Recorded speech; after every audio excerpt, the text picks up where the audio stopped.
Hi, everyone.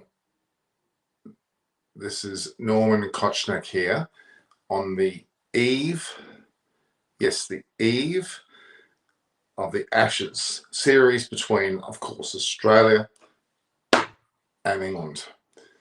Now, many supporters of various sports are saying, well, especially in cricket, say that this tournament is probably not as big as what perhaps the Border Gavaskar Trophy is, or the series between England and India, or even I guess India and Pakistan in terms of the traditions of it.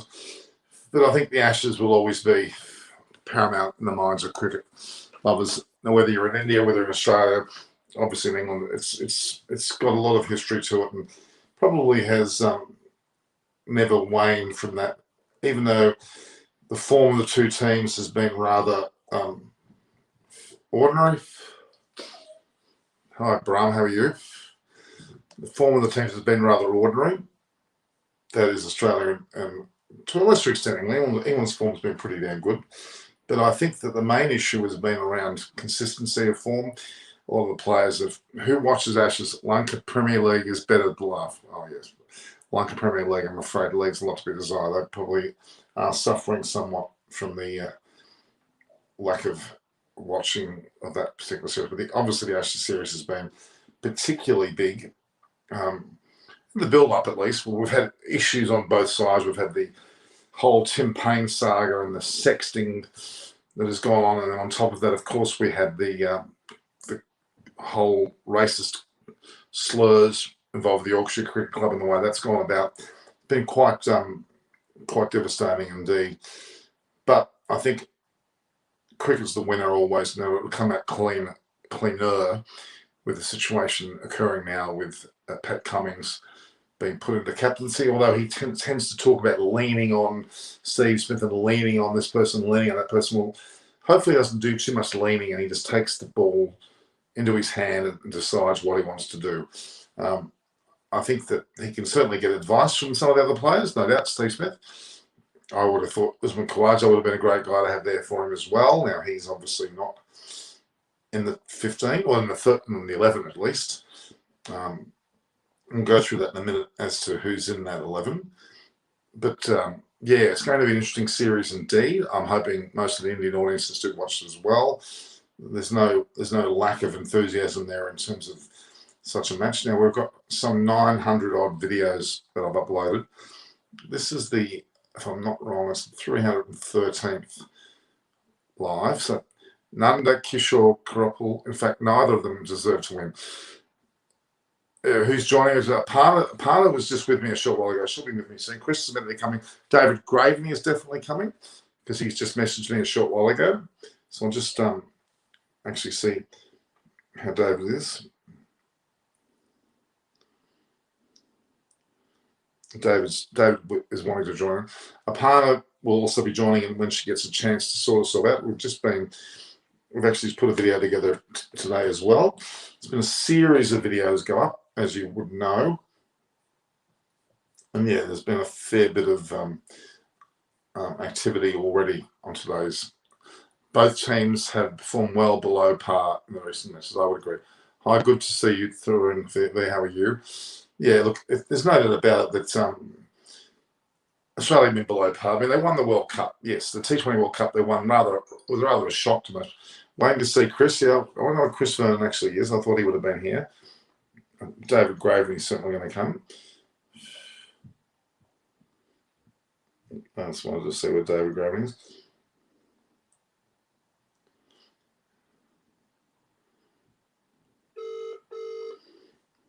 Letting David know that Chris should be on as well.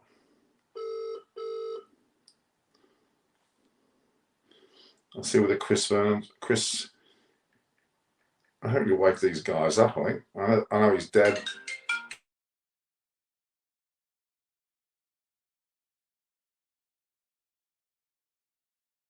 Dad?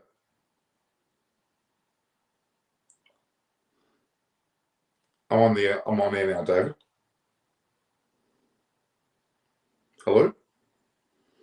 Okay. All right, so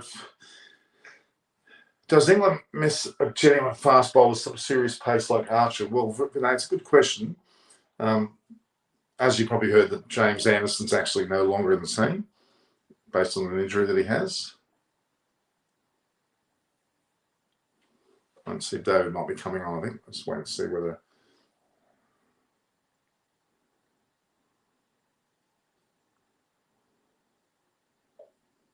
Not sure what... David, are you there, or I got the wrong one? Oh, here we are. Hi, David. How are you? I'm okay. Yeah, not too bad. Just expecting another storm in this country, Norman. So I could lead, the picture might go down slightly. So we're having another hurricane. That's all right. We've got our regulars, Baram's there. I can see Himanshu Chowdhury. I'm waiting on Chris Vernon to join us. I did talk to Adam and Monty. They're all trying to get on here. Now, David, what's your verdict on James Anderson's out with an injury? It sounds like a minor injury. Yeah, I suppose if you thought that through about in his mind, he was never going to play all 5 tests.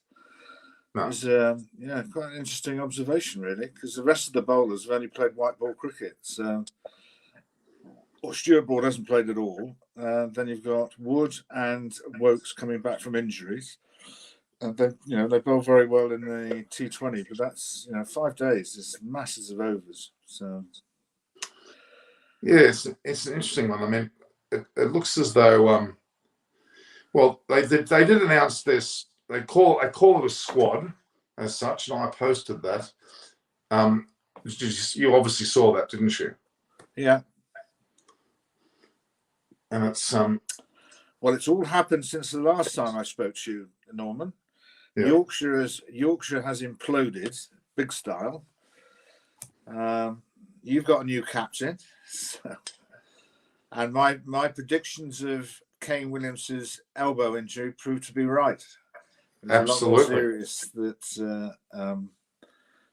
That's going to be a problem for him, I think. Well, it sounds chronic, doesn't it? It doesn't sound like a short term. Yeah. You can overcome it, but it's it could be hard work. So, how the weather forecast for Brisbane, has it stopped raining yet? Well, I'll give you an example. Sydney had a bit of rain today, but we've turned out to be a pretty good day. The forecast for Brisbane is that it will rain, but only for a period of time, as you would know with the Gabba, late afternoon. So we may still get a fair bit of play in, despite the intermittent weather which will occur, which is not unusual for a typical Sydney test, to be honest with you. I mean, not Sydney, because a typical Gabba test, they normally have these situations occur anyway, where they have that rain, that tropical rain. Norman, is your volume up? Because I can't really hear you that much. It is now. Can you hear me now? Yeah, same. It's not. I don't think it's me. I've got mine up. I might have to change pieces of equipment, Norman. So that's right. But I hear you loud and clear, so that you're not a problem. As long as you can put up with my. I'm surprised my booming voice doesn't come out at you, but it will. Looking at the side. So was that Chris and his brother, that picture that was on Facebook? Which one was that?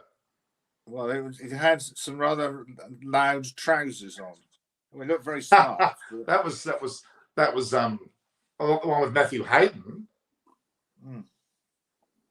No, it did look like Chris. Chris got a brother? Chris got a brother. I don't think he does. He might have. I'm not sure. He's never mentioned about a brother. So are you talking about his page? Are you talking about? Let me have a look. So while nobody else is on, Norman, I mean the first above. What's Chris's dad's proper name? What do you call Chris's dad? The what? There's no evidence of any brother here that I can. Oh, hang on. I see the photo you're talking. Barbara, Chris, and James Vernon. Well, that may well be his brother. It does look like him. I never knew he had a brother. Yeah. Norman? What's his father's name? Richard. Richard. But you call him something else, don't you? Reg. We call him Reg. But I don't know whether that's. Oh, it's interesting. Well, I know Munchie's Chris's dad is Richard, but we call him Munchie's just mentioned Rich. Yes, we know that. But Munchie has not Chris, as in Chris got a brother named James. I never knew about that. Munchie's online. Munchie, if you're going to come on and talk about it, come on air for 5 minutes. Well, let's get, while we're here, Dave, they're going to all stumble in at some stage. But let's just go. I'm going to be doing, by the way, a preview of the game each day and a post review. Now, whether you're available will be up to your availability, because obviously time frames will be disgusting. If we're starting at 9 o'clock in the morning, what time will it be? It'll be about 10 p.m. at night at your place. Yeah. So we could do a preview of tomorrow's match if you're up for it. Yeah, no, I'm going to be fine. Okay, so I'll let you know about that. But so I'm going to follow each day religiously before and after the match. Obviously, with a Gabba, it's ironic because the so-called opening of the borders happens 1 a.m. the day after the test, which is atrocious timing. But I will be physically in Adelaide, obviously Sydney and Melbourne.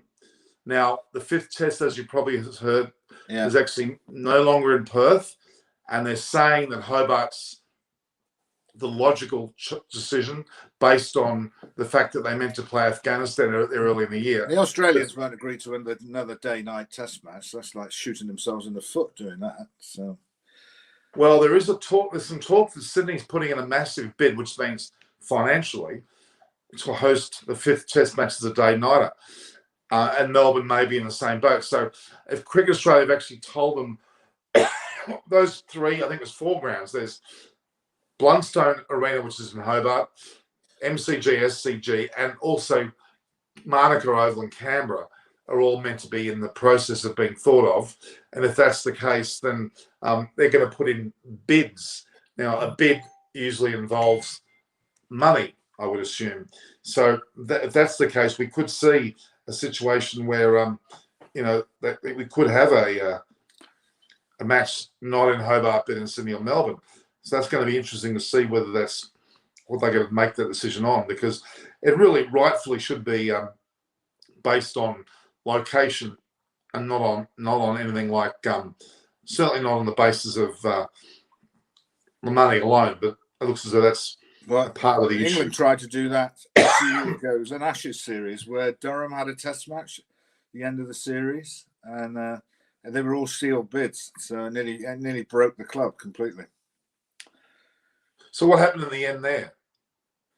Well, they managed to survive it, but having a test match in Durham in September, where invariably the temperature at night time is seriously cold, it's just a waste of time. That's true. So if it goes to the heart, it'll be Hobart. But if it's based on financial, it'll either go to the MCG or SCG, depending on how much money is effectively thrown both Cricket Australia and ECB's way, because it will be a financial reward for both of them, I would think. And that would be interesting. Look, going back to the sides for a moment, I notice Ollie Pope has been placed in the squad over and above Bairstow. Sorry, Norman? That Ollie Pope is in the side over and above Bairstow. Yeah, that would be about right. Do you think so? Technically a better player, certainly. No, the bowling attack is the thing that they're going to have to, wish and hope, really, because they have no idea how long Stokes can bowl for. No, that's true. And you're also, if he does play in Brisbane, is very humid. It's a challenging weather if it's dry. So both Stuart Broad and James Anderson not on the 12. Broad's not in the 12. No. Oh, sorry. My apologies. He's the first name. I didn't see him. I'll take that back. I'll go through the 12 for you. Burns and Hamid are probably the openers. Milan's first drop, followed by Root. And then on top of that, you'll have Pope or Stokes, depending on what they go with. Then you've got Wokes, Wood, Robinson, and Broad as the 4 bowlers. One of those 4 will drop out, and Leach. They might go with 4 seamers, Norman, and just get by with Joe Root. And they'll have Leach. No Leach. But it does spin, Brisbane. It does. It has a lot more bounce in it. Shane regarded it as his most favourite ground. So, okay, let's just have a look at this situation for a minute then. So we've got Burns and Hamid, followed by Milan at 3, Root 4, Pope, then Bairstow 5 and 6. Butler, 5, 6, 7. 7 being Butler. That leaves 4 bowlers. And you're saying it will be Robinson, Wokes, Wood and Broad. And leave out Leach. Well, whatever happens with that batting lineup, I would suggest that actually Wokes has to play, because otherwise the tail starts at 8. So that means if Wokes plays, you'd have to think Leach would not be playing.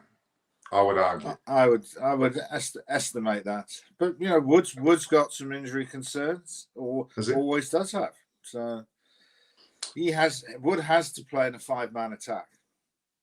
But the Gabba pitch is a ready-made pitch for Wood to bowl on. Surely, he needs to be in that side. And I can understand that people having reservations about Stark with a red ball. He's just not the normal left-arm seamer. You wouldn't say he genuinely swings the ball all the time.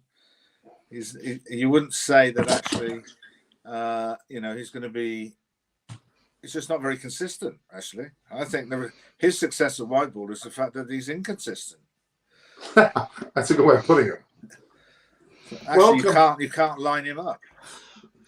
No, I have a lot of faith in what Shane Warne says about players, and his hunch is usually pretty close to right. No, he's good. He's very good. Welcome, Munchie. Good morning, David. Pleasure, sir, Munchie, as usual. How are you? Very well, thank you very much. Yeah, apologies. Yeah, looking a bit scruffy this morning, as I didn't expect it to come online. But you asked me quickly to come on to verify a couple of facts, so quite happy to do that. But please do I can't stay long. Yeah. Tell me. So yes, Chris does have a brother. Hang on, just. Phone going off in the background. Yeah, that's right. So yeah, Chris does have a brother, and I have abused Chris for those yellow trousers. They are shocking. Yeah. Is that part of his MCC membership? He's got to wear those trousers. I don't know, but yeah, it's just the colour combinations were quite interesting there. Yeah. But regarding the Test match, I can't wait.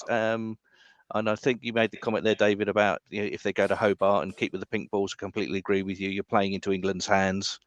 Hobart is certainly a lot more of a temperate climate compared to the rest of Australia, Norman. I believe you would agree. And certainly pink balls. And I think that not playing Anderson at the Gabba is, if he's got an injury or not, makes sense to me. The Gabba is going to be pretty much flat, up and down, bit of bounce, whereas pink ball and the Hobart is going to favour him more. And I think they're saying the next test is 4 days after the Gabba. So Correct. You've got to balance the workload. So you may see, David was talking about Wood as well in his injury proneness, that it could be that I could see that the bowlers are rotated just to give them a break. And I think that's going to be key, especially for someone like Pat Cummins as the captain, that he won't get a chance to have a break now. No, it's look, I think that I'm more concerned about, honestly, I've got more concerns about the Australian captaincy than anything at this stage. I think the England bowling lineup will bowl admirably. They've been here for a good month. They've had a lot of preparation time, maybe not perfect practice time, but they've had a lot of time here to adjust. And I think, they've been, despite the whole racist criticism which have gone on, they've been fairly undisturbed in their process. There's been a lot of heat on Australia. Tim Payne's been in the news. We know that. The conjecture over even Smith as vice captain, I would argue that they're very defensive, the Australian team, whether it's Pat Cummins or Steve Smith or anyone, about the selection of Travis Head over Khawaja. They're all saying we knew for a month out that Travis Head was the player. And that certainly was, I believe, not the case, because Khawaja's stats really stack up. They're well ahead of Head. In fact, they're well ahead of Marcus Harris. Marcus Harris hasn't scored a century, whereas Travis Head has scored one here and there. But Khawaja's hit 8, and his batting averages overall are far superior. There's a number of stats that have come up, and Khawaja beats it on all levels, but they've been very defensive of Travis Head, saying, oh, he was always going to be in the team. And you can read between the lines. Australia is dissension within the ranks. I'm still convinced that Justin Langer and Khawaja don't get along. There's an issue with even around Tim Payne and Langer with both Warner and Smith. So there's a lot of, they're coming together very nicely with their discussions. Pat Cummins saying, I've known Steve Smith a long time, blah, blah, blah, and they're going to lean on him. Since when does a captain lean on your vice captain in your first conversation? You don't talk that way. Do you, David? Yeah, I would say if I go back and look at Michael Vaughan, who for me was probably one of our best captains, he did talk a lot to people like Trescothick and Flintoff. You know, he wasn't proud enough to not try and do it on his own. I don't think there's any captain who can do it on his own. And I think he also did another tactic, which was if he had new players to try and get them involved. Now, he wouldn't probably follow what they said, but just to don't think that they're just isolated and worried about what am I going to do with the first ball I bowl in Test match cricket, just to get them inclusive. The only person I've ever seen being sent to the boundary as a punishment has been Kevin Peterson in Australia, because he was fielding third man to third man because nobody wanted to speak to him. So, yeah. So captains, I think captains do talk to, and I always got the feeling that Mark Taylor talked to a lot of people when he was captaining. But you don't. It's a balance. You don't want to captain by committee. Neither do you want to do it all on your own. So it's very much a filtering thing, which you do when you're talking to coaches. Not everything that coaches say apply to you, but you're not going to be rude enough to say, "Well, that's a load of nonsense. I'm not going to listen to you." So, but I think the Khawaja thing is not. I would have to say, Norman, at the present time, anybody talking about anything in cricket, people are working on eggshells. Because you say the wrong thing at the wrong time, particularly a person who is not white, then you can end up in real serious trouble. Certainly in the UK at the present stage. Look, Travis Head was dropped for poor form leading into this last season. Didn't play the last match. His form was pretty ordinary. He and Wade were both dropped. The way that they're talking, it's as if Travis Head was never out of the team, and that they're thinking that there's no doubt that he should be in, and they've decided a month ago. Well, a month ago, it should have been Khawaja even more, because his form was even more notable then. It's only of late where he hasn't had as much time as what Travis Head has. And Travis Head hasn't scored a run. There's something really fundamentally wrong. I'm not happy with it.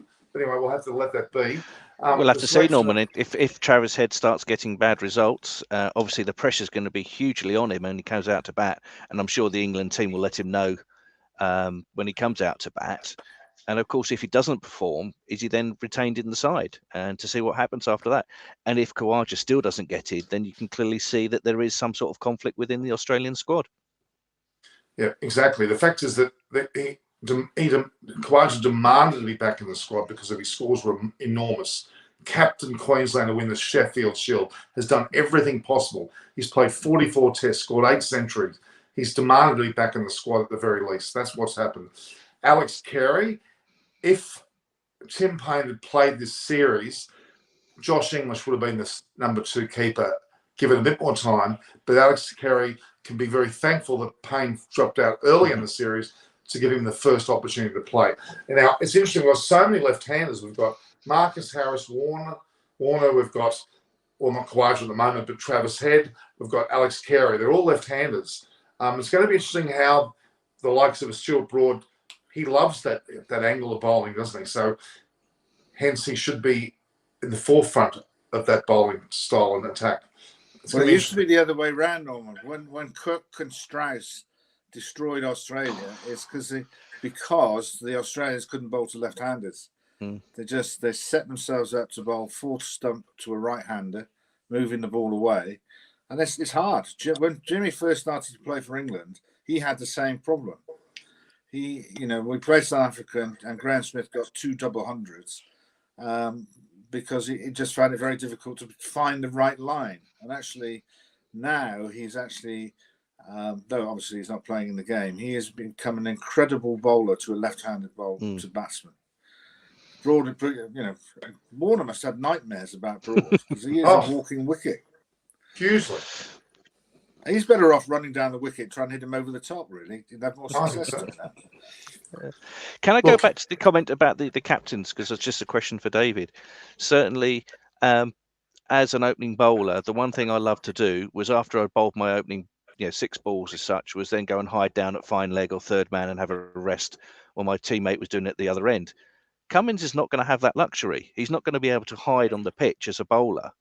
And so that's going to put an immense amount of pressure on him. And so surely, and then this is why you have this debate about do fast bowlers make good captains, is because they don't get a chance to rest. So is that going to be an issue for Australia, do you think, David? I think you can go to mid on if you have a mid on and a mid off. I think that's a place where you can field. And also, in some ways, I understand what you're saying, that actually down at long leg can have a drink and speak to the coaches and whatever. But actually at mid-off and mid-on, you actually get to speak to the bowler more often during the over than you probably would do if you're standing at second slip. It is, but it's obviously there's still more of a risk that you're going to be exerting yourself more at mid-on, mid-off. Well, he always has come over to me. He actually played, shows you how time goes quickly. He played in the under-19s, which is the same era as the Overton twins. And we played a World Cup at Townsville. In which Cummins played. He actually, this was a period of time when he was getting injured quite a lot. He'd like to say play 2 or 3 games and have a stress fracture or whatever. So pleasingly that he's recovered from that. He will need some support, and certainly, and it's a far removed from Test match cricket, but when I was captaining at Gloucestershire for however long, when I was bowling, I got somebody else to captain the team, to move the field somewhere, or if I lost a plot or got angry with a batsman, they would intervene and whatever. So it became a sort of a joint partnership. I don't see it causing him any problems. The only problem he could have is if he thinks he's got to bowl differently because he's captain. One of the main problems of being a bowling captain tends to be you don't bowl yourself enough. You always think that somebody else is better than you. So you need somebody. And I managed to fall over a plan of having. We had a guy called Brian Davison, Norman. Munchie might remember. He played for Leicester, but he fought in the war in Rhodesia or Zimbabwe and whatever. So he's a pretty tough cookie. And he used to hide on the boundary and a floppy, and occasionally he would, quite often with me, march up to the middle, stick his finger in the middle of my chest, and say, "You bowl now." And I used to say, "Well, Courtney Walsh needs to bowl a couple more overs, or David Lawrence," and he just said, "You bowl now." And I thought, yes, I think I better bowl then if you're going to do that. So you just need somebody. You get to the decision, but it probably takes you 2 or 3 overs too late to do it. So that's probably the one thing he's got to guard against. And of course, when you're bowling yourself, is if as a captain, you may see a bowler's beginning to struggle, and you think, okay, I'll take them off now. But if you're the bowling captain, you may think, no, I can get back for the next over and continue. And so I guess therefore is this: do I bowl enough or do I bowl too much? Because you can think you can recover and try and show the team that no, I bowled badly the last over. I'll come back the next over and try and get that back, almost like a gambler chasing the odds. I think Munchie also, if the bowling captain, he understands mentally what the bowlers are going through in terms of they're having a bit of a tough time. Whereas I've seen batting captains who don't even understand what goes through a bowler's head. They do it through their batting lens. Well, I can hit that stuff. Why should you be bowling that? So, well, angry fast bowlers I'm generally sure not a lot going through their heads. Yeah. So would you put Pat Cummins at mid-off and not fine leg when he's bowling? Would there be anything wrong with that? No, It's got to be mid-off. I've seen it happen before. Yeah. But the papers are right, and Munchy's probably got a better record than I have. Is that you don't get millions of bowling captains? So, one of our best captains in England, going back to like 50 odd years ago, Ray Illingworth. He was an off spinner. I would have to say that spin bowlers are much more intelligent than fast bowlers normally. Yeah, that's a personal more thought. Yeah. But I mean, let's look at Pat. What I don't want Pat Cummins to do is to go down the fine leg and rely almost entirely on Steve Smith to call the shots. He won't do that. He will be visible. He'll be a mid-off and a mid-on. I hope he is. It's very rare that you bowl without a mid-off and a mid-on, unless you're bowling 150 miles an hour, which none of this attack is apart from him. Yeah, and generally you'd only not have a mid-off if the ball's swinging a lot and you're trying to tempt the batsman to drive through that area. So. Yeah, true. But I mean, it's intriguing because Pat Cummins, you would argue, on his day, could almost be called an all-rounder because he certainly can bat. So, and he doesn't open the bowling. He normally bowls first change. So we may see his batting come to the fore more as well because he'll feel that captaincy form of responsibility, which could be shown out in his batting. Could actually turn him into an even better all-round player. Yeah. For the captains I've worked with, Norman, it tends to be when they initially take over, you have an upswing in their performance because they feel that they're leading the team, they've got to make a difference, and it's actually the media the thing that wears them down.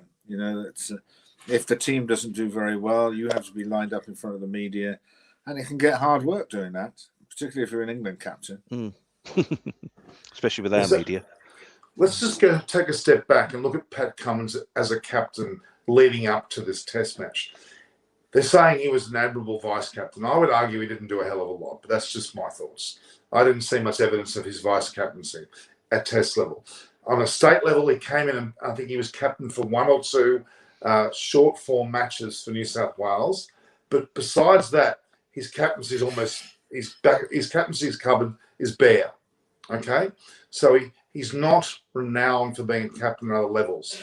So he's somewhat been thrusted into it, even though he's been vice captain. I don't think they ever seriously saw him as the captain at those stages when Tim Paine, I believe they were grooming someone else to be captain, but the abruptness of Tim Paine's stoppage has elevated Pat Cummins beyond the level he may have expected to be at. And I looked back through some tapes to get a bit of an understand. I tried to grab any moment where I saw Pat Cummins making either a fielding decision or even a bowling decision or prepping the team. I saw very little of that. So I'm just curious how he's going to handle us. He's very inexperienced, full stop. Despite being very well liked, he's extremely inexperienced.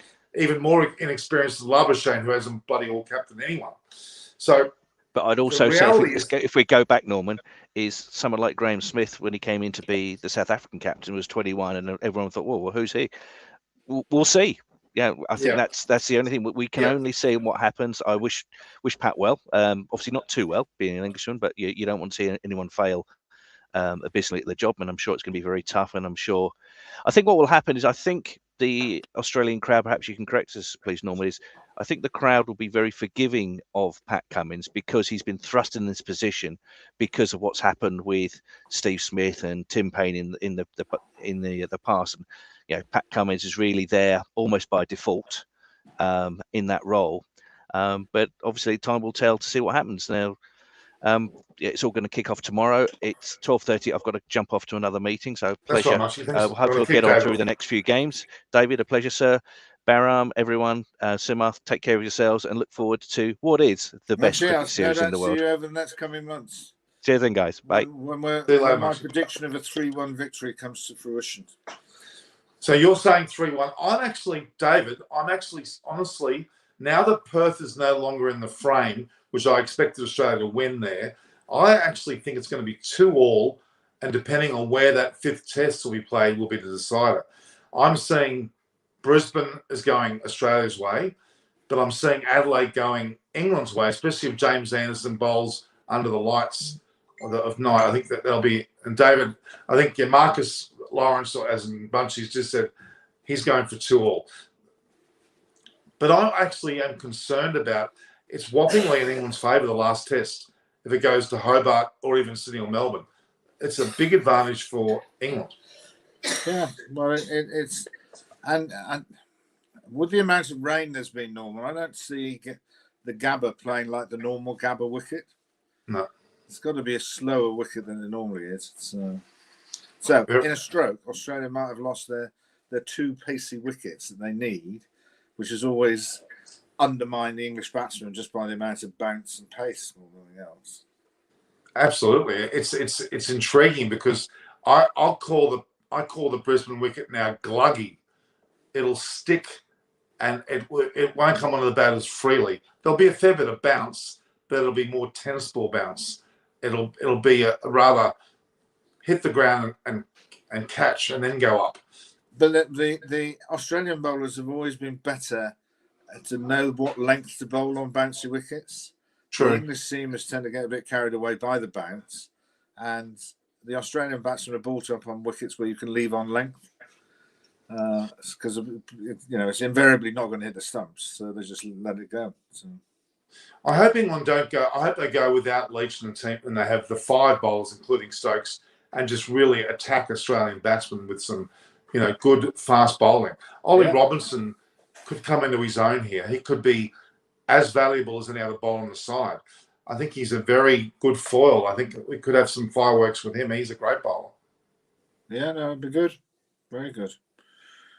So is anybody else coming on, Norman, or not? Because I've got a I expected a partner. I was just with a partner about half an hour ago. She was heading in and getting ready and coming on. So we'll talk for another 5 minutes if you don't mind, as long as you want. But okay, your take is at this early stage is 3-1. I'm even saying 3-2. It's going to, if Australia win the toss and bat well and get a top big score, well, then it may affect the whole series. But I'm concerned about Australia. I think their captaincy is their Achilles heel, and Pat Cummins could succumb to it very quickly. And even though he's a great person and a great player as a bowler, I'm not sure whether he's ready for this captaincy. I really am not. And if they default back to Steve Smith too quickly, or heaven forbid, say Pat Cummins pulls up injured. Yeah. Then what? Well, yeah. There'd be a partnership between Smith and Warner then. Well, if Warner's wife, Candace, is anything, because she wants her husband back in the team as a captain. She's been very vocal and has been very anti-Tim Payne in saying if he's not captain, why isn't he in the side at all? Very quick. It was quite unusual and quite upsetting for a wife of the current player to get involved with selections and about her husband and about the captain. Never be allowed. It's disgraceful. You can't she say loves that publicity, obviously. And I mean, you could blame her, you could blame Candace, but actually you should be blaming Dave Warner. He should tell her not to do that. It's really, he's obviously let her do it, and almost you'd argue deliberately, because that's not on. She should not be allowed to get involved. It was disgraceful. So look, things aren't. I mean, Pat Cummins is certainly. He stood there and in the live broadcast about a day ago, and he started to recite the Australian side. So he announced the team, which good on him. He's captain, but it was very. I hate to describe it as childlike or amateurish the way he delivered the team. And when he mentioned Travis Head's name, he went into this massive offensive or defensive, more or less, about why he was selected. Like he over-explained why he was selected. Well, he's trying to preempt the questions that were going to be asked of him, which that would have been one of them for a start. So. Oh, no doubt. But is it his place to be answering before they're asked? Yeah, I think I think by announcing the team in that manner, Norman, I think he's trying to say I'm leading the team, and it's not coach led, it's not selector led or anything like that. So it's my team, which is fair enough. I hope that's what it was, because then I'd be satisfied with that. But I think what Munchie said, and you're saying to an extent, is that time will tell how we're going to go here. England have got a massive opportunity here, and Joe Root can really stamp his authority on this series early. It would be interesting, and it's, again, difficult to judge, same as Cummings. It's difficult to judge how the events of Yorkshire, which, you know, is an ongoing thing, stuff comes out every single day, how that's going to impact on the Yorkshire players within that squad. Because some of the guys, the backroom staff are Yorkshire, or were Yorkshire backroom staff, who are no longer. So you've got a bit of a difficult situation to manage within the dressing room itself. And some people were returning to the UK after Christmas and they haven't got a job. Wow. And the way it's been presented is, and it's been done in a way to avoid Yorkshire having to pay compensation or redundancy or anything like that. They've all been accused of gross misconduct, which is basically torpedoing their chances of getting employment anywhere else. So, wow, yeah, it's not a happy place at present. So, but having said that, though, it is still miles away from where they are now. I know it's on their mind, but they would have. I mean, they're not getting the English papers in front of their face, even though they've got online. No. I think the best thing for everybody is for the game, for the cricket to be played. People have waited a long time for this. As you know, the expectation of a National Series is beyond most things. So let's toss the coin and let's hopefully Ruti wins the toss and does the right thing. And this will be quite an interesting decision, whether you bat or bowl, because of the amount of rain that's fallen. But it seems to be the Gabba is a little bit like Edgbaston. Whatever it looks like, you've got to bat first. So, but absolutely, they're talking to people who've been there for the last month. It's just rained every single day, and I've seen Queensland rain, and that's not drizzle that comes down. That's proper stuff. Oh, gotcha. Okay, just a thought of we've heard the selections, we know about that, we know about the condition, we know that what they've been through. Okay, you've talked about the fact of getting a starter so they get their minds off the issues which have gone before them. But do you think the way this is going to, the significance of the series on Root is huge? I strongly believe this is Root's making as a captain. I think he could really show himself up. Ian Chappell's had words about his captaincy in the press, which was very derogatory. Maybe that's going to spur him on. But do you think psychologically England are in a position to really take advantage of this series the way that it should be? I mean, they've got Anderson and Broad there still, which they can still cause havoc. They certainly have the players, Norman, to do it. It's just how you deal with the first interchanges of what happens, really. So I think they've got to look back at 2005 and look at that series, that they were comfortably outplayed. We were comfortably outplayed in the first Test match, but then had the character to bounce back and win a series that could easily go on either way. It could easily have been 3-1 to Australia at the end. But I think they're a tight group. I think the bubble scenario is hard, but it keeps all the players together. They've had their families out there, I believe, particularly the ones with young children. There isn't anybody in the world who can predict what's going to happen. Other than one thing for sure, it will fluctuate, because the batting side, both batting teams, have a tendency to explode. Not to say for no apparent reason, but they're just, I just think that if I'm looking at our team, the presence of somebody like Stokes and Butler at 6 and 7 is a huge advantage, because they can reverse the trend of the game at a moment's notice, and that's not wishful thinking. They've actually done that. So I see Josh Butler having a huge series.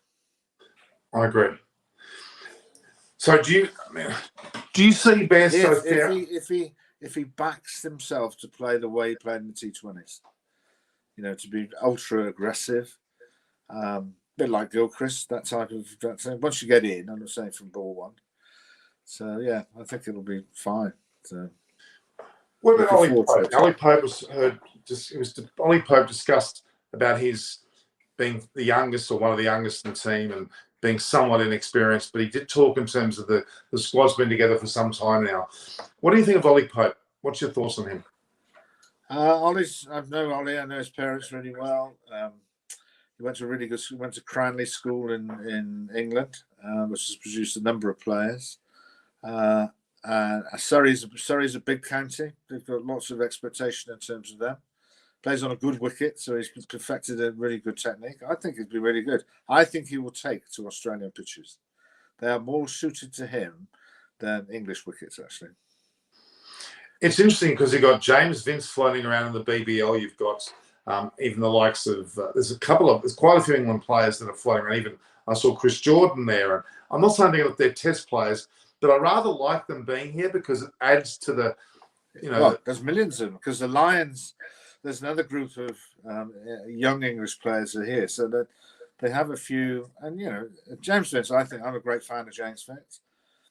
Great fan of Sam Billings, who's playing there. There's another Ben Duckett who's got 40 odd yesterday. Tom Curran's playing there as well. He's currently playing for the BBL. I saw him play the other night. So it's they don't.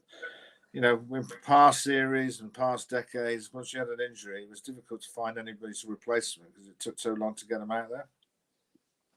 World's a smaller place, so it'll be good. So, Norman, when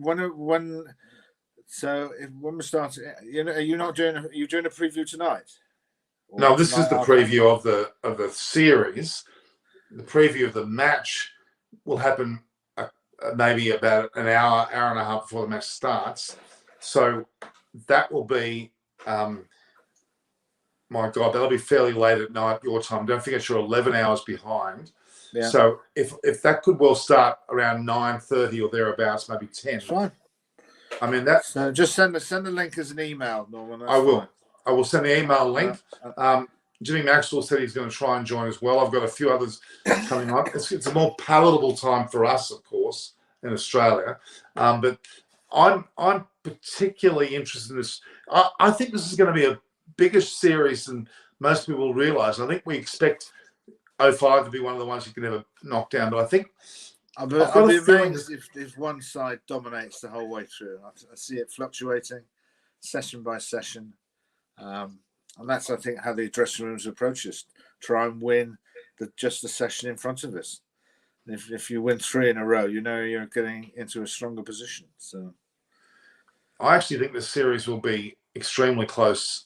And I think, again, as I said, the Gabba, if everything goes to plan, Australia should have the upper hand. But Adelaide's England's, in my opinion, and Melbourne and Sydney will not go Australia's way. So it'll be 2-2.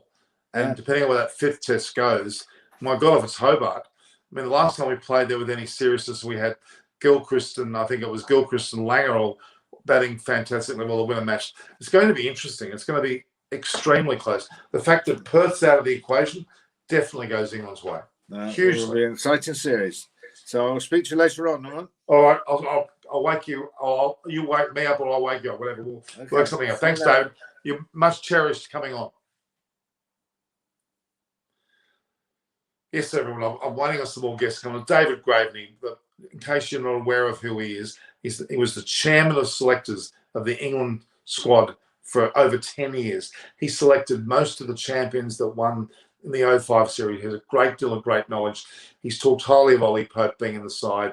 It'll be very interesting to go through this. So we'll go through these sides again. Let's not forget that England have got a lot of capability in their squad. With Broad and Anderson there, even though both are not playing this match, Mark Wood suited to the conditions, Ollie Robinson suited to the conditions. They've got very strong bowling attack. Ben Stokes, who we know has got the upper hand when it comes to Australia, especially, well, certainly in England, but as well as here. You've got Jack Leach has experienced success. They've got a lot of great depth there. The batting is probably where the problem starts and finishes. I mean, you've got Hamid and Burns. Hamid's not yet tried and tested here in Australia. But then you've got Milan. Now, Milan's suited to the Australian because they've got Zach Crawley in the back to come out in as well. They've got Bairstow on the wings now to come in. Ollie Pope, well, he's under a lot of pressure for his position. Root, we know, hasn't performed that well in Australia in the past, but is overdue to do well. So that England side's a lot better with Butler being like an Adam Gilchrist. This English side are not to be taken lightly. And the predictions are 3-1 to England, or 3-2 to England, or 2-all as a draw. Very much in favour of England somewhat. Australia's lack of a captain that that rely on. They've had Tim Payne go at the last minute. Steve Smith not really aware of where he's positioned. He's vice captain, but is he? And there's no talk of Lyon Barama. He said Nathan Lyon has been in rather poor form. You would argue they haven't played Australia has not played a test match since losing at the Gabba in January, quite emphatically to the Indians. That was an amazing test match. Australia has not set foot on a test ground since. That's 10, 11 months ago. And that's quite alarming for any side. Okay, they've had World Cup success only recently. That's great. But Aaron Finch is not playing in, nor is Glenn Maxwell, nor is Stoinis. They're not on the side. Adam Zampa to me should be the next choice after Nathan Lyon, but he's not. Mitchell Swepson has been very ineffective as well. He hasn't proven himself, in my opinion. So there's a lot of doubts and ifs and buts there. The Australian batting lineup, okay. Marcus Harris has played well in county. They're saying Travis Head has played well. I'm not convinced of his form at all. I don't believe, having been dropped the last time he played, to be reinstated on the basis of some matches is enough. I think that Usman Khawaja has belted the door down. Yet he still can't get in. Surprises me. He's got more experience than the majority of that team. Only Smith and Warner would outdo him in terms of real test numbers and test performances in the batting lineup. Marcus Harris, Labuschagne even, and certainly Travis Head, they have not had enough. They don't match Khawaja's experience. So I'd even call Khawaja a potential captain, but it's not happening on Justin Langer's watch. That's for sure. If Langer goes in May, we will see a change going on. Tim Payne's already gone and he won't come back. It'd be very unlikely he comes back. The pressure on Alex Carey as his first time playing as a keeper. Regardless of his somewhat experience around the Australian camp, he hasn't played a test match yet, and that's going to be a concern. I think Josh English would have been ready-made to be in that position from the start. I think they've missed the boat there. A long-term keeper. You listen to Shane Warne talk about things. He would prefer to see Josh English keeping. He would prefer to see someone take the place of Stark, namely Jai Richardson. He would probably have gone for Khawaja, I would say, over Head. And even he's got some doubt as to Harris as well. And even the form of Warner is an equal question. He even got stuck in Nathan Lyon in his form as well. So there's a fair bit going on there. Let's go have a drink, guys.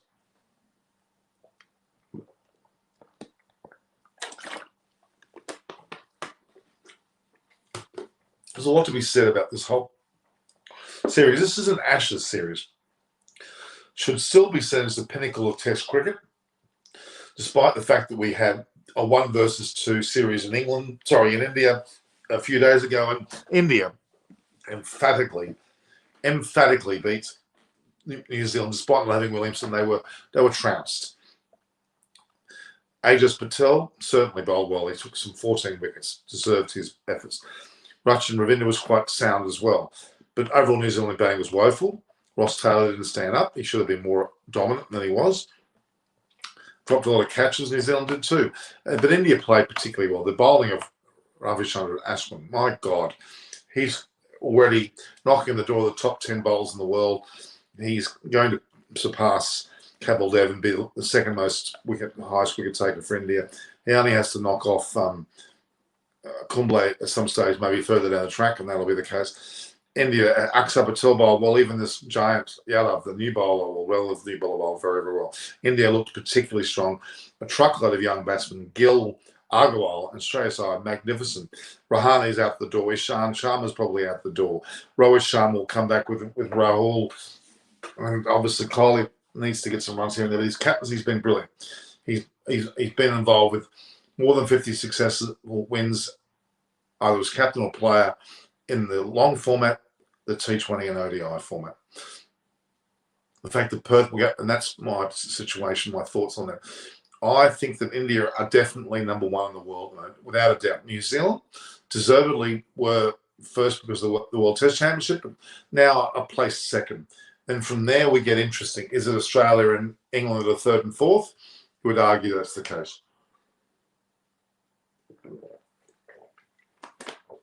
Through into the making a point there, but will the Aussies retake the Gabba?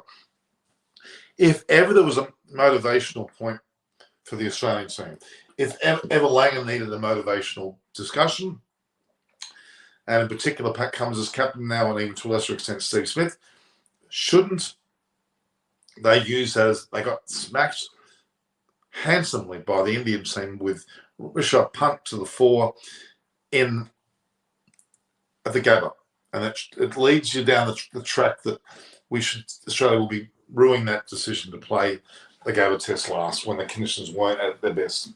It's now at their best. It's green top. It'll be fast and bouncy, maybe a bit gluggy, is the way I describe, where the ball gets held up by the moisture. The reality is it's there. So that's one thing.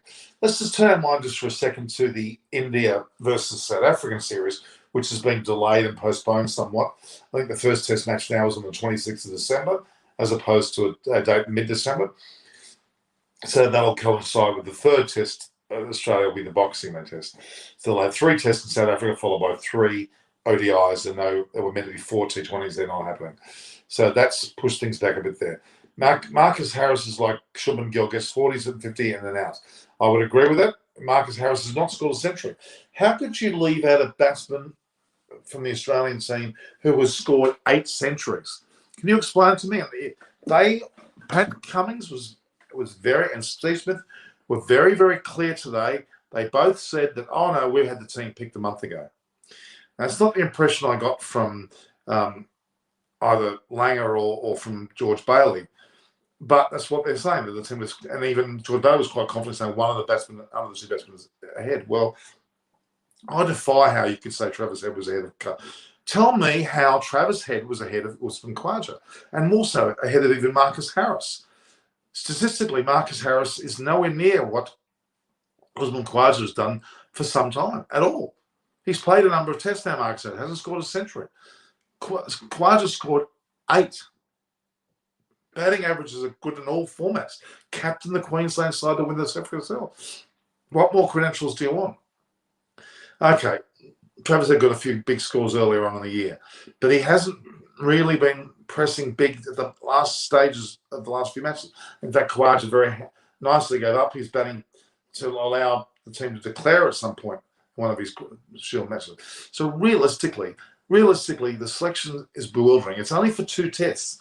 It's only for the Gabba and the Adelaide tests. That leaves a succession of tests, 3 more, Melbourne, Sydney, and probably Hobart, or again Melbourne, Sydney. Wait and see.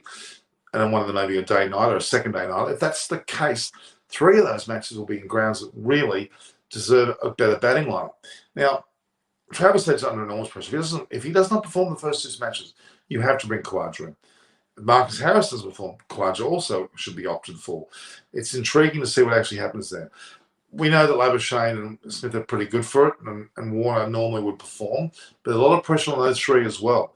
Cameron Green, he's looked pretty admirable with his batting and pretty reasonable bowling, but hasn't taken any wickets yet. He's played a handful of tests. It's a lot of pressure on Alex Carey. Never played for Australia before. He debuts in this match. He can bat, but let's see it all come together, because there's a few ifs. I've got no sentiment Harris, Head, or Alex Carey. They're all 3 new. There'll be a reliance on those 3, but they'll go probably more towards Labuschagne, Smith, and obviously Warner. They're the ones with some more ability on board. So we'll wait and see how that turns out. But it's not impressive at all. I'm rather perturbed by the Australian side. I think there's a lot of issues, again, around the captaincy. Aranav Marathi saying 4-1 Australia. Nathan Lyon will get his 400th wicket. Well, he bloody well better. He's only got to get 1. See, Shane Warne, I'd love to see him as either a chief selector or a coach of Australia. I really would. I think he knows what needs to be. He's more gutsier and he's forthright in his decisions. He would put in he would have gone for Josh English as a keeper. He would have gone for potentially another spinner ahead of the line. Well, wait and see how that goes. He is a bit of a Shrepson fan, but I would be still looking back to Zampa. Zampa to me is all class. Bukowski, unfortunately, is gone. Marcus Harris returns to the fore there, but we'll wait and see whether he's the answer. It's going to be interesting. And I'm predicting Labuschagne won't have a good series. Why will Labuschagne not have a good series? Because he's been batting quite consistently and for a long time. And he's almost due for something not good to happen. My favourite test batsman is Joe Root. Good on you, Mohammed Zaid.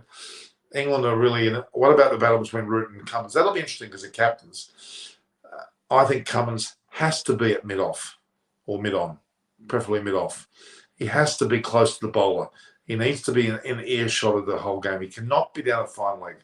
Of course, he's not opening the bowling, so it looks like Stark and Hazelwood will probably have those honours. And if that's the case, he'll go first change. So he will be able to be in a position like mid-off or cover or even gully or somewhere a little bit closer to the action to then be able to make the decision about who bowls when. But I'm going to be the body language between Pat Cummins and Steve Smith will be very interesting during the test. If there's a lot of what's the word for it? There's a lot of exaggerated discussion. It could bring Pat Cummins' captaincy on side. I think Root should go for the juggler. They may not be positioned at this early stage to win the first Test match. It is meant to be an Australia victory, but we'll wait and see. In fact, how that pans out. If by some fluke that the English can win that first test, it's going to be amazing. But I predict they probably won't, but they're going to come back hard with Adelaide and Melbourne and may well go 2-1 up and have a sneak test where it might go Australia's way and bring it to 2-2. Then where that fifth test will be very important. Who'll be the leading run scorer for the Ashes? They're asking me. You would think that Warner and Smith and Labuschagne will be the ones that will have to stand up and have to produce, and that will be where the Achilles heel is. If they don't, and it falls into England's hands, Root hasn't had a great series before. He may well be up in Milan. I think Zach Crawley will be in the lineup at some stage. We'll see how Hamid goes, but I think we'll see Zach Crawley in there before too long, and that would certainly his batting performance, batting style certainly suits what we see here at the Gabba, and for any other grounds, it will really suit him. So thanks, guys, for joining me tonight. I've got more people waiting to bring on. I'm going to bring on some more people. I mean, Alan Mullally was someone else who would like to come on. Chris Verner's not around. I'd like to hear Chris's perspective of this. Chris is someone we've had Marcus Lawrence, of course, as well. I'm sorry, Chris Verner is. Let's have a look.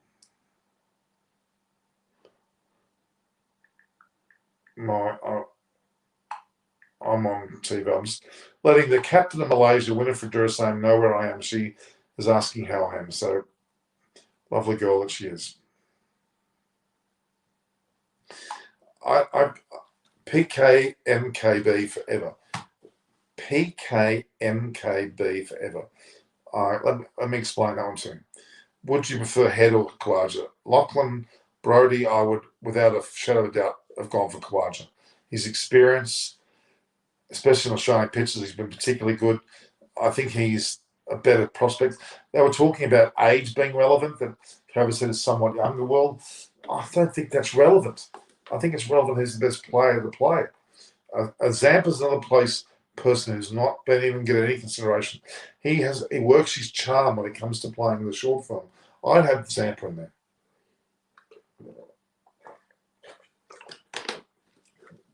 Shane Warne is someone to listen to. Shane Warne, Andrew Leswick sitting in Chapel. Yeah, I would definitely. I'm just asking Winifred to make a comment.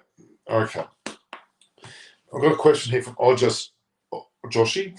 If England managed to beat Australia at home in this series, that would be incredibly legitimate. That just needs to find that they're able to capitalise on the opponent's weaknesses. Yeah, well, it is about, and I think Broad Anderson really worked out that very well. Really, Steve Smith and Warner and Trelescu St. Labuschagne.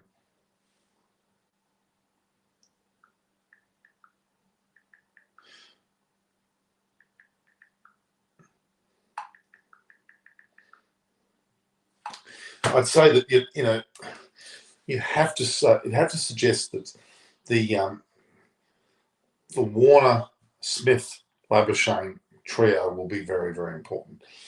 You can't rely on Travis Head's not to be relied upon. I think there's a certain amount of overratedness. That's a term on Head. I just don't think I haven't got enough faith in his batting to be sure. He has scored Test hundreds, I believe. Yes, he has. But Labuschagne,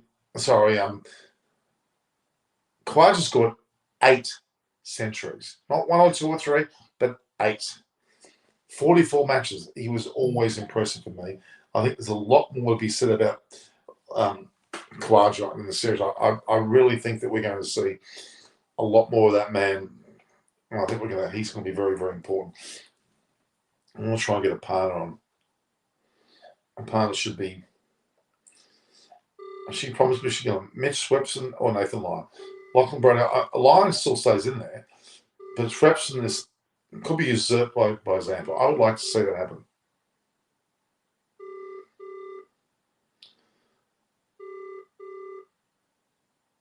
I would have hoped that would be the case. Okay, so let's look at some of the other questions. All the best. Thank you very much. I agree. Khawaja is the ideal pick. Main cause for success in the T20 World Cup was Langer taking a backseat and allowing players to take their own decision. Must repeat. Yep, totally right. It's very, very true. It may be just like a backseat effort, but if that's the backseat, then you would have to see, for God's sake,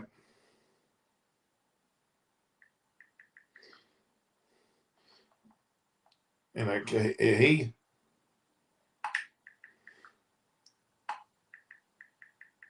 I just think that Langer, frustratingly, his captaincy's got to come to a point.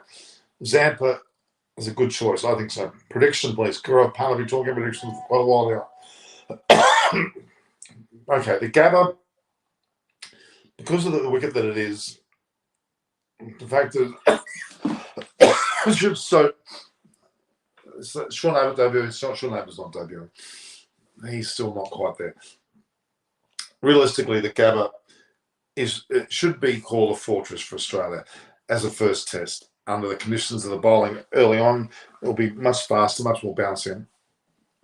Somewhat gluggy, where the ball will probably hit and lift slower. But it will suit Australia, and Australia should win the first test, especially if they bat first.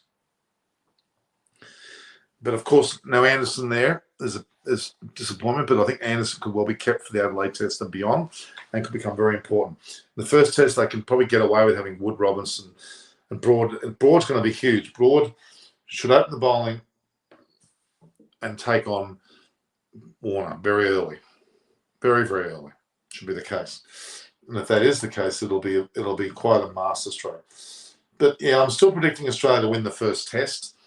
But then Adelaide, I think it'll be very much England's, especially with the day-night nature and Anderson bowling with Broad. I think you'll see that that'll go to England to make it 1-1. And going to Melbourne, India did that there. I think they could see England win that as well, and perhaps Sydney winning the 4th, which would mean 2-2. And if it's played in Hobart, it's anyone's series. It could well be 3-2 England. Back to Melbourne and Sydney, it may be slightly more even, but it's anyone's at 2-2. Anyone's to win. Absolutely. Riley North, the fastest bowler in Australia. Any chance of him playing to script? No, he's not good enough. I'm sorry. 3-1 in favour of Australia, as Punter correctly said. Yeah, Punter would say that 3-1. But there's 5 matches, so what is one going to be drawn? It's based on rain, maybe. That's the only way it can be a draw. Put it that way, but I would say that no, I don't think it's as conclusive as that. I think 3-2 England. That's my thoughts, my humble thoughts. I just can't see Australia through their lacking of strength in their captaincy. In fact, Alex Carey's new. The batting has overall been pretty ordinary, and they have more so not so much being ordinary. They simply have not had any playing time. Australia last played a test in January against England at the Gabba and were unceremoniously smashed.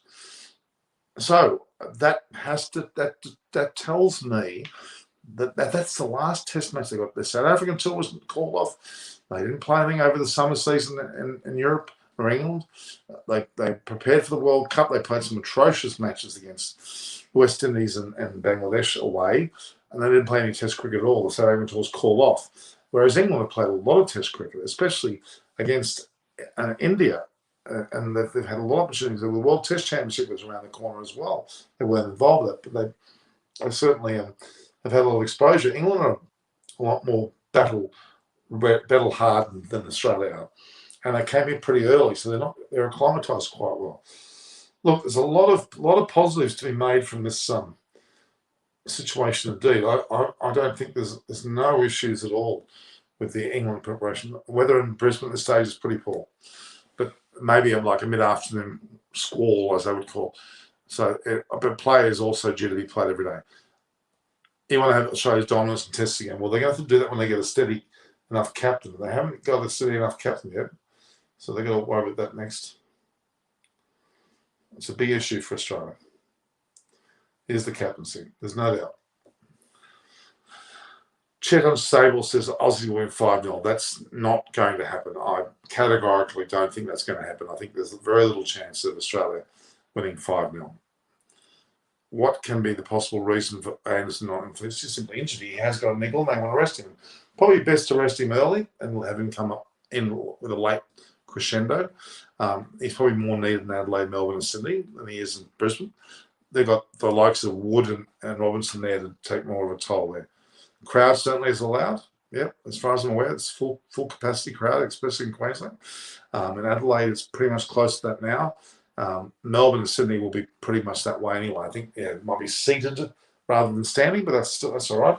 I think we'll be in the position to do that. Well, the Perth are blown because of their border restrictions, which is just quite ridiculous. We will see a crowd, but we're not seeing an international crowd. That means the true English supporters, the Barmy Army, David Speake being a member of them, they're not coming over at all. So there will be a lack of noise in the crowd, which will be detrimental to England somewhat.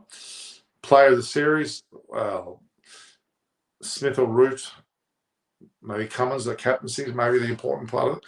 Mitchell Charles says, would love to watch how Robinson goes in the Ashes. He's definitely a match winner. I think so too.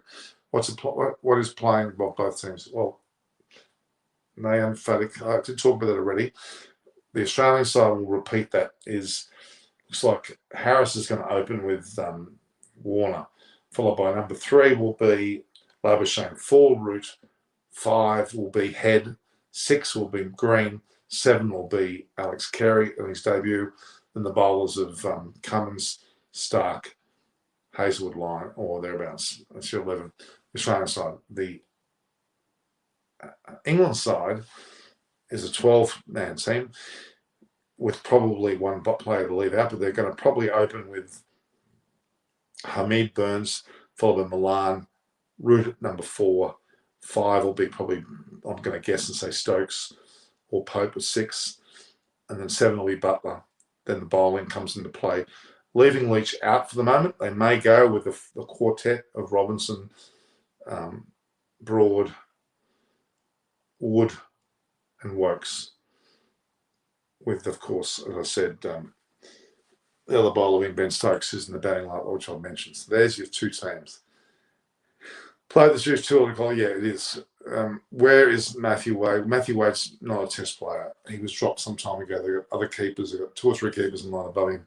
He won't just get in for his batting, even though he was often positioned that way earlier on. He won't get in there because of his batting. I'm pretty sure of that.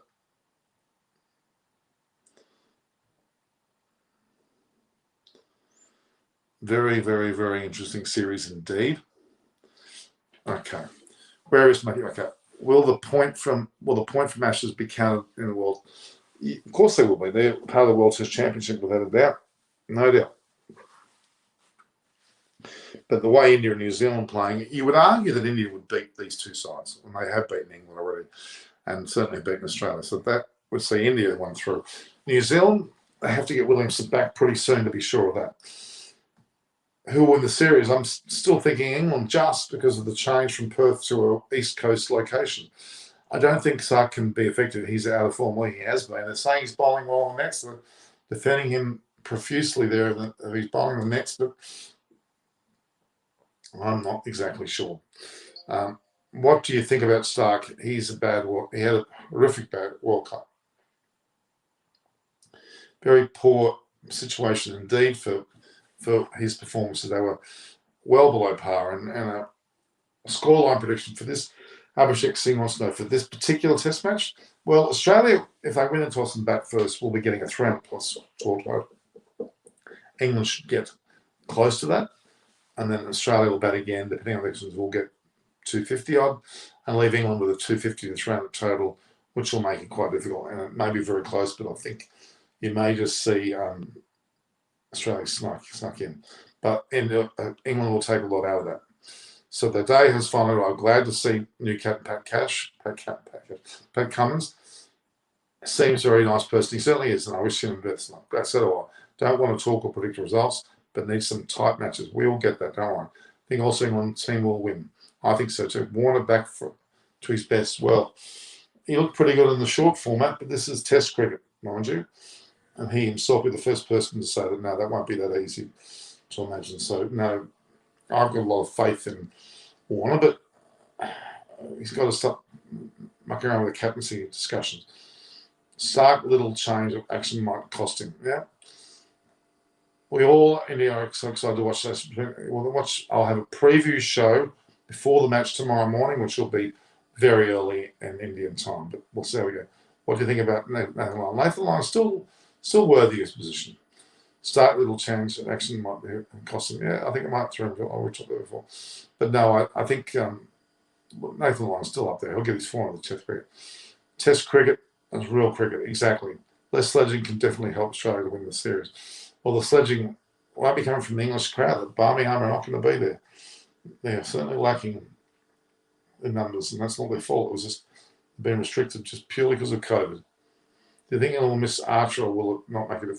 Oh, yes, they're going to miss Archer for sure. He's genuine pace, absolutely. Pre-show itself, 5:30 a.m. in Indian time. It'll be probably earlier than that. It'll probably be earlier than that. Surprise, surprise.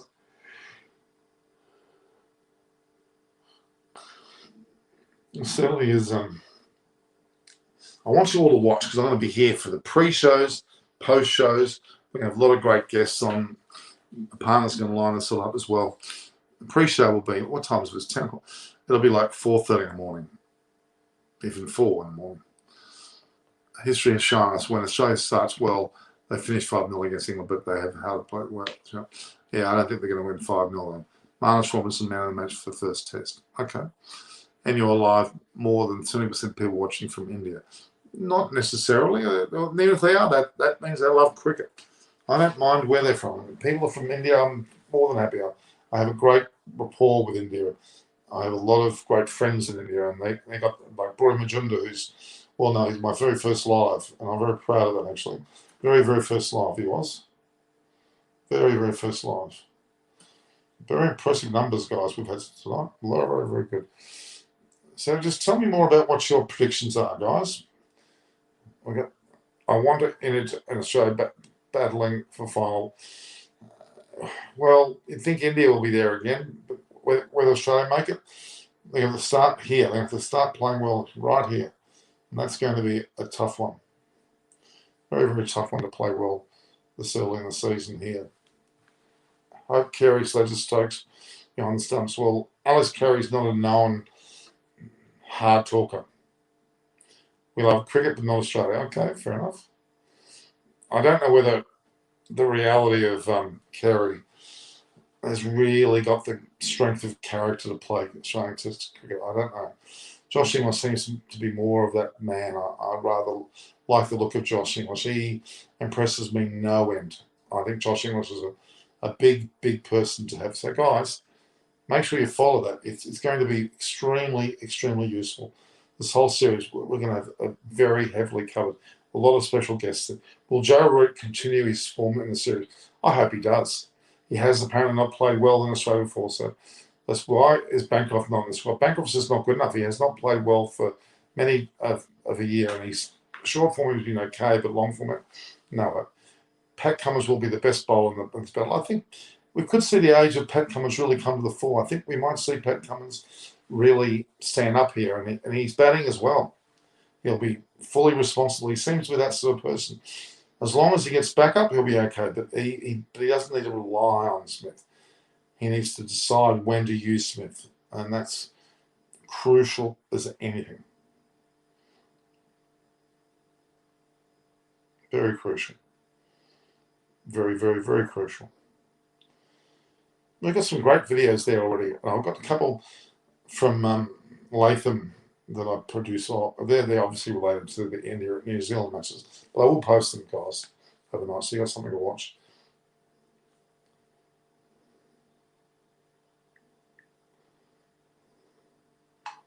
Winnie, I'm hoping Winnie comes on the phone. It's going to be very interesting to see what happens. We've got a video from New Zealand head coach pre-departure press conference. We had the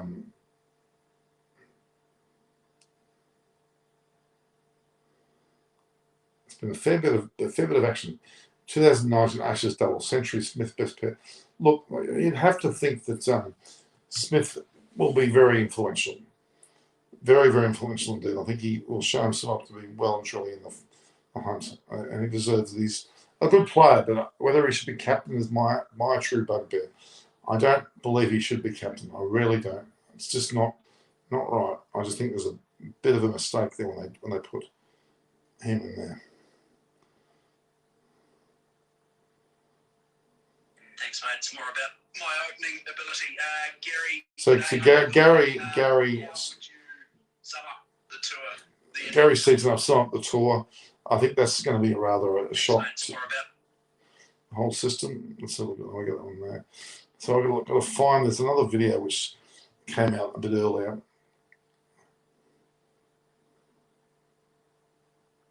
What's this? I'm getting some messages, guys. I think it's regarding weather at first. There will be some weather problems. There's no doubt the weather will play a major part in this. I think that it'll be late afternoon, like 3 or 4. We might miss out on some end of day's play. So that means get in there early and take advantage of the situation. I think that's what the key will be for sure. So I'm going to release some videos that Gary Sneed, the New Zealand captain, and obviously Tom Latham, post-match type scenarios, see what they think of the way that the series went. Yeah, we'll play those videos soon. All right. So we're into the 8th of December now, which is in Australian time. It's certainly the time for the match. So I think Pat Cummins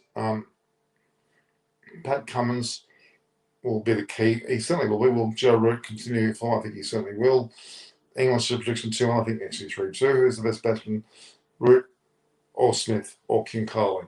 Well, currently Root's the leader of that crop. Smith hasn't played, and Coley's a bit indifferent at the moment. Let's go England 2-1. The same 2-1. There's 5 matches. He only had 3 victories and 2 draws. Joe Root will continue his series, no doubt.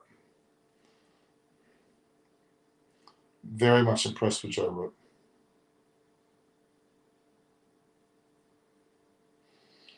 No doubt that he'll be very significant indeed. 15, 17, 19, Ashes double century, Smith best pair. Well, let's see what he does it again. Let's see if he's up to it. Let's see if he can do that again. So 1 to 11 to 12, 12 to 1.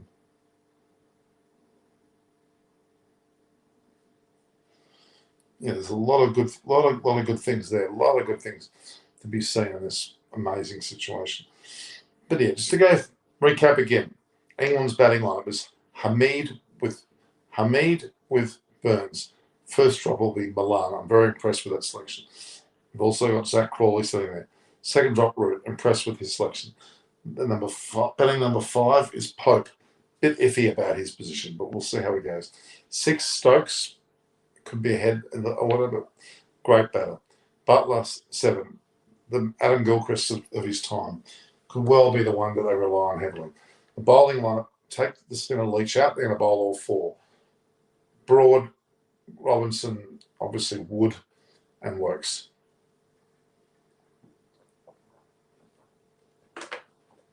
And and Stokes. Stokes. And of course, Joe Root can bowl with a spin if they really need it. That's my viewpoint on England. Very strong side. Bairstow, unfortunately, not the side. I would have had him in there somewhere. Australia's lineup. Harris is a concern. Head's a concern. Alex Carey's a concern. Three distinct concerns in that squad. One with Harris opening. Labuschagne, always pretty solid, but he's needing to get his not to have a failure. Smith paramount that he bats well. Then you got Travis Head, Iffy, Cameron Green. Certainly bats quite well. Bowling, he's got to take wickets. Alex Carey, concerning. New captain, new keeper. Cummins, it's all in front of you. He's got to bat well. And then, of course, you've got, after Cummins, you've got Stark, Hazelwood, and Lyon in that mix. Very interesting. Very interesting comparison. The game starts tomorrow. Let me just confirm the time that it starts, actually. I need to have a look at that. We'll return to Stokes to give edge in England for sure. Huge. Johnny Bear should have been played. I would have had him too.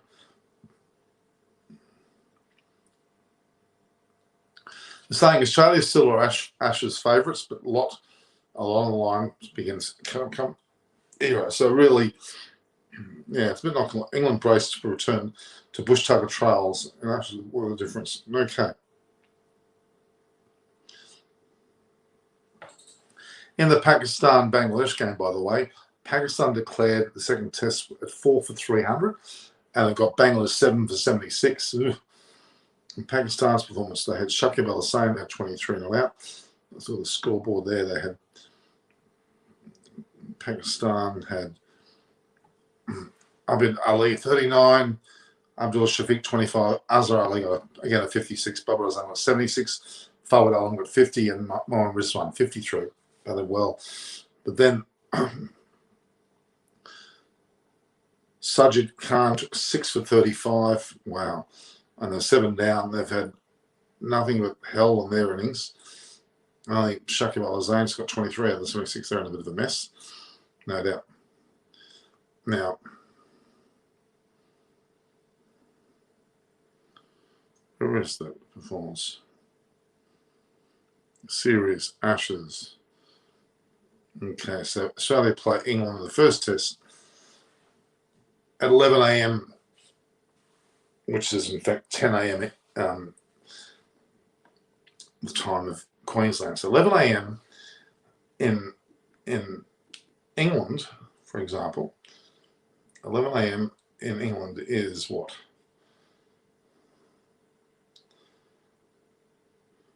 It's 11 hours behind. So if it's 11 a.m. the game starts, it's midnight that it starts, England time. So if I start my broadcast about 9:30 or 9:30, they'll be starting at about 10:30 England time. Interesting to see how they go. About 10:30 England time when the match starts, whether people will be up at that stage.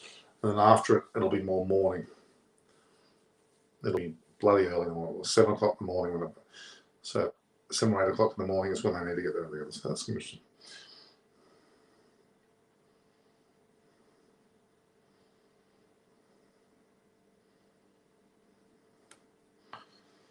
Yes, there's a lot to be said about this series. Okay.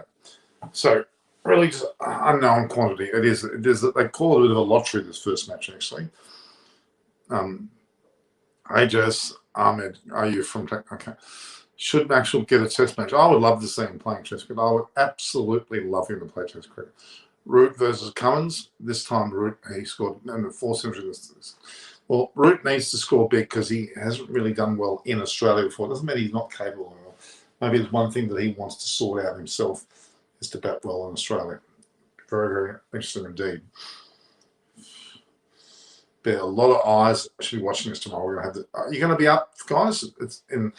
If I get on about 9:30, that's actually 4 in the morning Indian time. 4 in the morning. Will you get up 5:30 in the morning to watch this? Let's hope. And the third unofficial test in Bloemfontein, you've got South Africa 8, 268, and India 8, 441.38. I didn't see what the scores are there. Isham Kashan's on 28 and Vihari's on 42. Pretty sure got 5. Ezawaran got 28. He may stay there. Padikal 8. Vihari, who's captain, got 42. Sarafaz Khan got 14. And Ishan Kashan, who's keeping, is on 28. Still to play there is Gotham, Kumar, Navdusani, Deepak Chahar, and Ishan Parel. Marco Jansen, who's a chance eventually to come to a side for South Africa. There's pretty, you got a wicket, they all got a wicket each.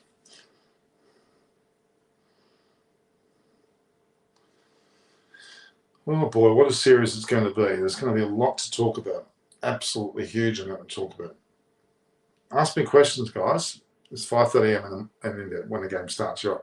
Should T20 be international or 100 bowl challenge would play?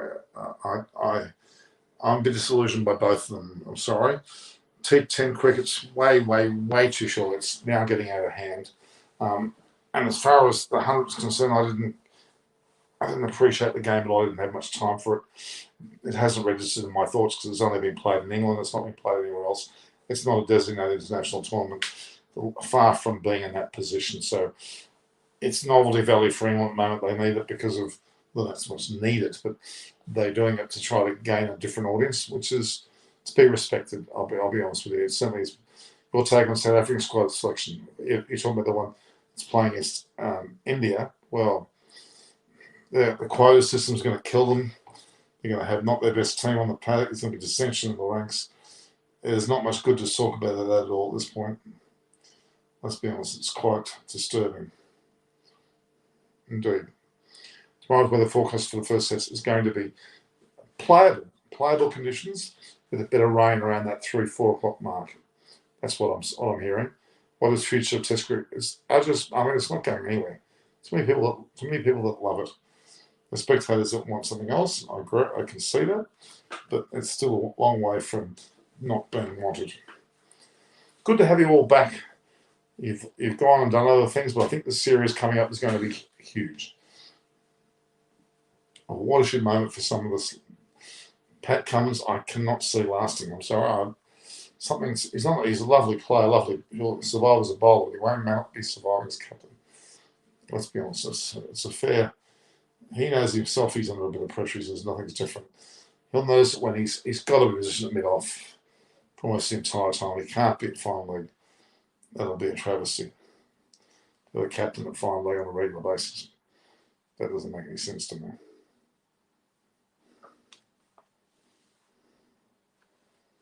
Trying to get some.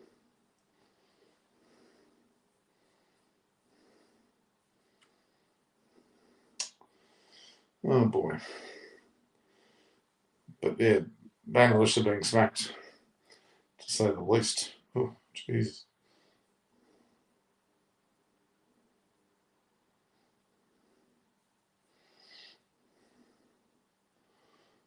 $1,300, 1,600. That's some good numbers there.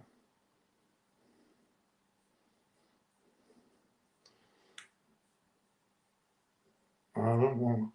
It's going to be interesting. So Queensland boards opening on December 13th, 1 a.m. in the morning, Uncle 1 a.m. in the morning means the game finishes on the previous day.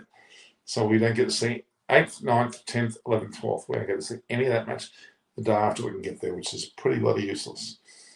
I'm not impressed by that at all. I don't know what a few days would have made in terms of difference at all. I still have to get this test. I shouldn't have to get any test.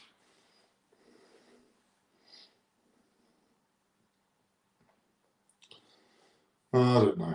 I just don't know. I just a bit disillusioned with the whole testing scenario in Queensland. Perth is not playing in the 5th test. Why? Because of COVID restrictions. The first test, thankfully, we got away with it, but they've also restricted a lot in what's happened there as well. And it's very, very frustrating to say the least. There's a lot to be said about this, and it's just not good enough, I'm afraid. Just not good enough. We're fast approaching 3 million in terms of views, guys, which is very pleasing for me.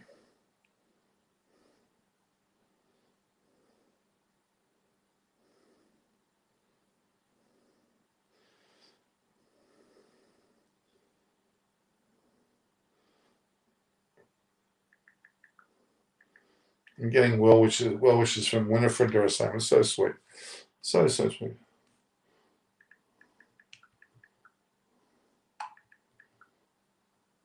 I don't know when he's going on. She's not watching the show, which disappoints me. Great to have you guys back. Queensland borders opening as a whoopie-doo. It's not going to help anyone. It's just too late. But I will be going to Adelaide. The Brisbane test, I'm obviously in Sydney. I can't go, but I'll be getting information for that first match. Then we've got the second Adelaide. I'll be there for sure for that. The third match, probably I'll be in Melbourne for that, and definitely in the fourth test here in Sydney. And the fifth test, I'll make a point of getting whoever it is. That'd be nice.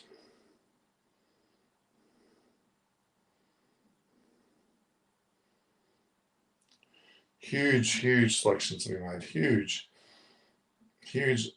selections. Let's see what we've got here. We've got this one here. 907, 594. That's a huge number.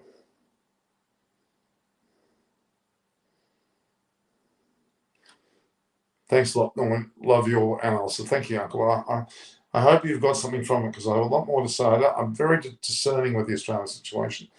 I think that Australia is just not there yet. I mean, again, the major focal points on the Australian side, a new keeper, never a good thing. A new set of batsmen, Travis Head, who just hasn't been in great form, even though he scored centuries domestically, is not the right pick. It's what Osman Khawaja is. And then the captaincy of Pat Cummins. Is he up to it? Is he going to rely too heavily on Smith? Or Smith going to be doing things from first slip? Is this running around the boundary at finally, or is he going to go and take a strong move and go into keeping? That's the question I've got. They're my questions, and I've got my doubts about that. All right.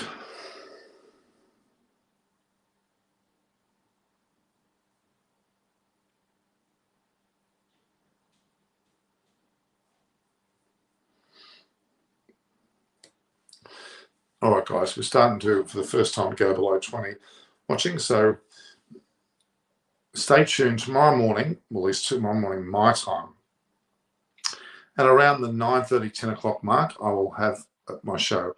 You're 5.5 hours behind, so it'll be roughly 5:30, 4:30, 4 to 4:30, I'll be on in the morning your time. Sorry, India, it's not much fun. In England's case, they're 11 hours behind, so if I'm on at 9:30, that's effectively 10:30 their time. Okay, so that's possible.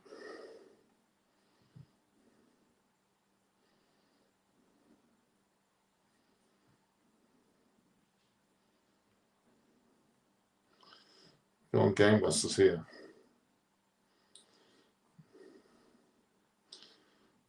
A lot to be said for this. High saw PS. You know, it's one of those series that you need to really knuckle down and play. It's 5 test series. 5 test series is effectively 25 days of cricket. That's a marathon for any player, I must say. Definitely, it's a huge situation. But thank you guys for your subscribing. I'm very pleased with that. I've got a number of new subscribers, and I won't let you down. I'll be here morning, noon, and night. I'm not going anywhere. It certainly has improved greatly.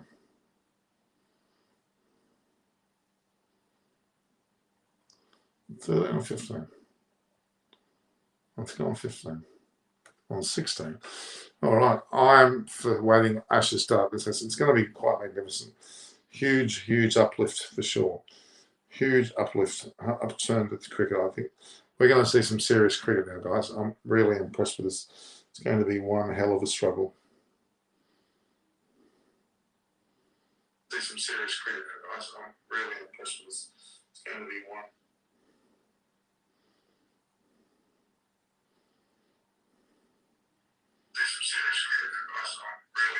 Just want to see that Palmer's. I wonder if Palmer's done that. I wonder if she's got this going.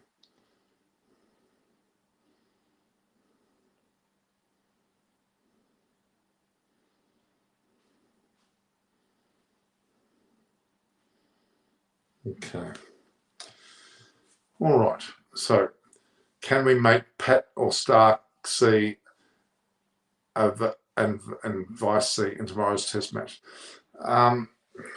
It'll be diabolical if Pat and if they're both buggered. They'll be going back to Smith again. I kind of agree with someone other than Smith. I kind of see that point of view too. I can't see it happening though. It's been nothing but frustrating to see what's going on. I'm not happy at all. But look, we're going to make do with what we've got. We can't argue with that. It's always going to be an issue. Absolutely going to be an issue. All right, guys, I'm going to be on tomorrow morning at about 9:30 a.m. Australian time, which is 5.5 hours early. We'll make it 4 in the morning your time, 4 to 4:30, with the game starting at 11. So 4 to 4:30 with a 5:30 starting point. So you'll be waking up to the Test match, which is amazing. Then there'll be a post session. It's a pre and post session to occur. The post session around about 6 p.m. my time, which will be around the 12:30 mark in India, and around the 7 a.m. mark in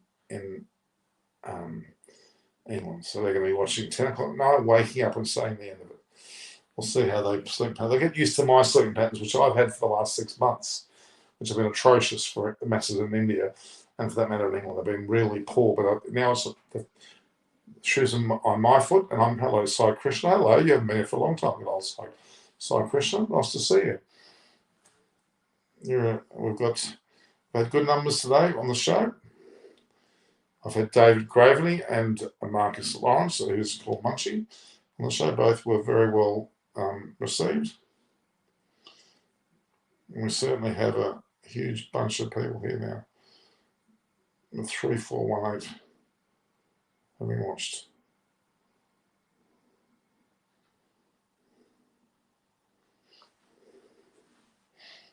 Gosh.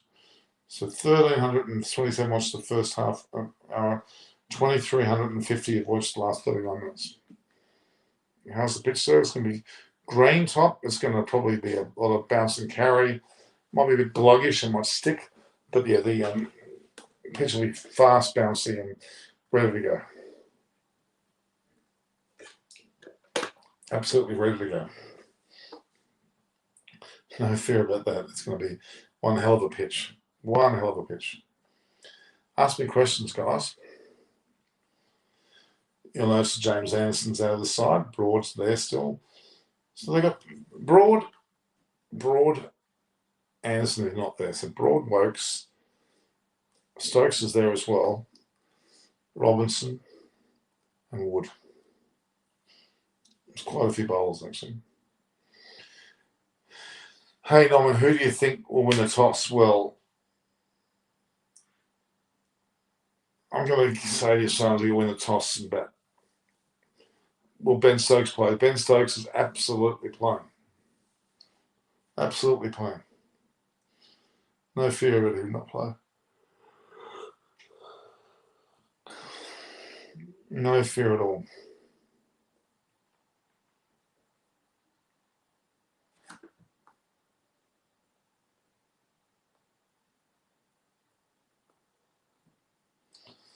It's been a long while since I had a big number. We had 4-9 preview the Super 12s back in October.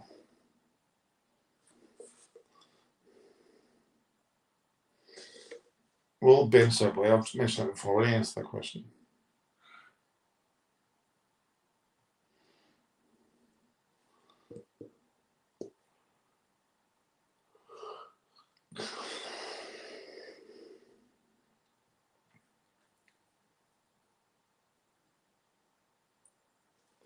Oh, it's great to see. Who do you think will dominate in first match? I think Australia will have a bit of dominance there, but it won't be forever. Can we expect a match like Headley? Maybe not this one. I would say it will happen in the future. What is your prediction, Norman, for this exact Ashes? I said 2-2 with the last match, and the balance could well be 3-2 England.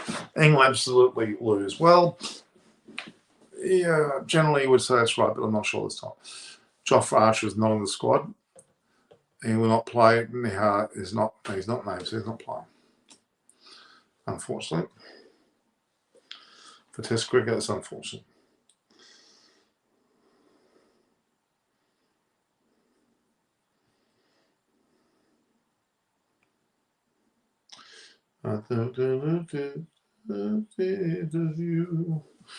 Who will score more runs, Smith or Root? Smith. Overcastings will help fast bowlers from both sides. Correct. I would say 3-1 Australia win the series. Well, I'd like to think that, but I'm afraid I can't think that. Smith versus Jimmy will exist. I'm not waiting. I won't play this much. Lay it on the line. Batsmen score more runs. Generally, it'll be a clear handling time match. Khawaja should have been it. Well, he won't be next best. It will be the third Test match. That's the way it'll probably crumble.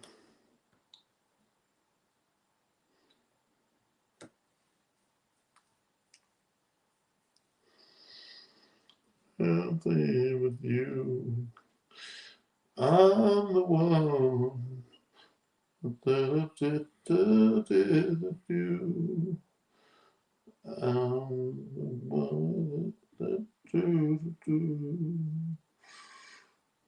It's a rather, it's frustrating. To me, out for the first test, correct, he has an injury. And they prefer to rest him. He's still got 4 tests where he can really prove his mental. Don't worry. I'll be the first thing to score. I think Australia should have for more than 300. Can we see Smith captaining for one of the test matches? Yes, we certainly can. England is weak, but are we overrating Australia? A little bit.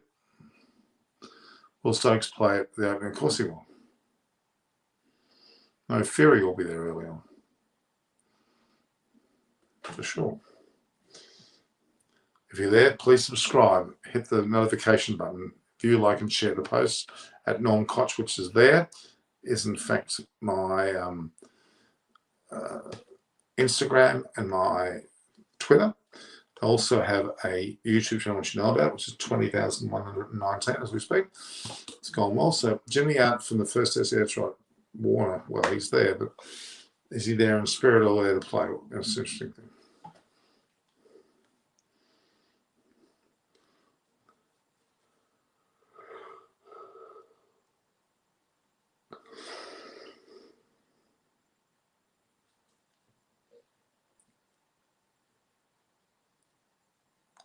Lay it on the line. Yeah, it's gonna be. I'm very excited. I'm very confident they'll show in the first test. Whether they'll win more, it's going to ebb and flow. That's what we typically expect. This is ebbing and flowing of the matches. I'm going to get some biscuits because I think there's some chocolates out there. Give me a second.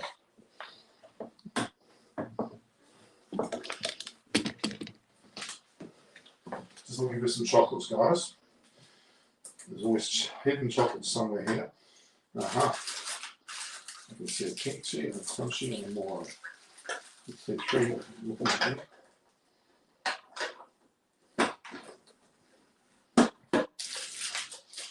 All right, let's see who's going to win the match.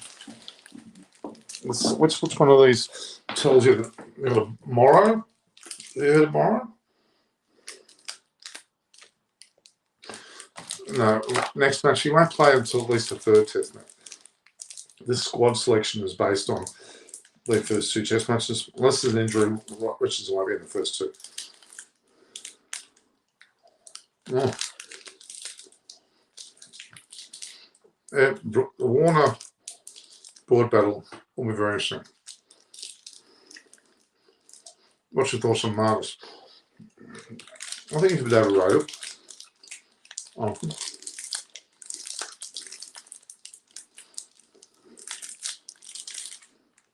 Robert Muller, 89. Who will be the replacement for Jimmy Anderson together? Look, if they play all 4 bowlers, which they're expected to, in the 12. They've got Leach. So they'll probably opt not to play Leach. So they all will go in. Wood, Robinson, Broad, and Works. 4. Open with Broad and Robinson. Wood will be first change, then Works and Stokes. And if needed, Root. Not a bad playing song. And they're batting. Hamid and Burns will open with Milan at 3, Root at 4. Pope looks like he's got 5th with Stokes at 6, or reverse it all around with Butler coming in the keeper 7. So realistically, Pope's got a big opportunity here. He's got to take it, because if he doesn't, he's got Bairstow on his ankles wanting to get in.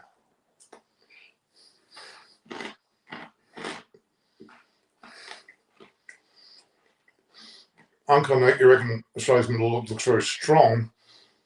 What, head? Yeah, Cameron Green, yes. Alex Carey. 2 of those players, you argue, shouldn't have been in the side.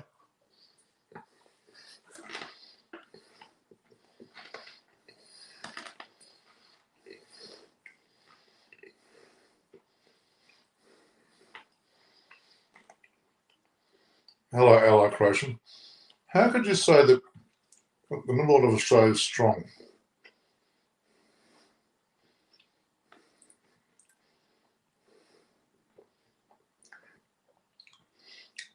It doesn't look strong at all.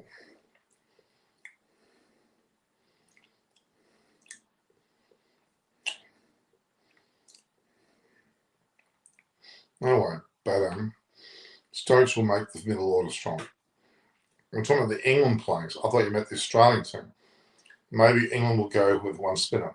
What Leach? Undoubtedly. Undoubtedly they could, but I would say no. You're throwing swear words at me, guys. I'm not sure what that word is.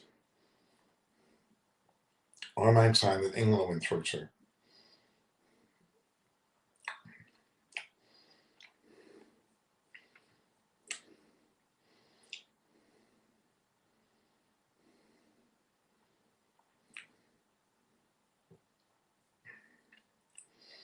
It's quite incredible.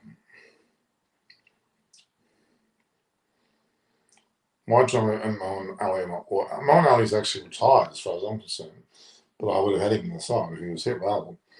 And Bairstow, well, I think he should have been ahead of. What will both sides do if they win the toss and bat? They'll win the toss and bat. There'll be play on day 1. Yes, there should be play on day 1.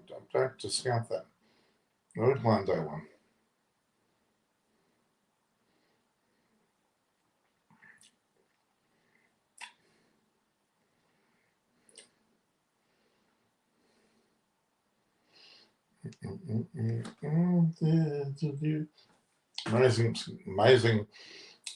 Amazing book. They really have got a big series coming. Isn't it meant to be raining? Well, yes, but the rain typically in the tropical zone rains around 3 to 4 p.m. So that late afternoon wind with rain should occur.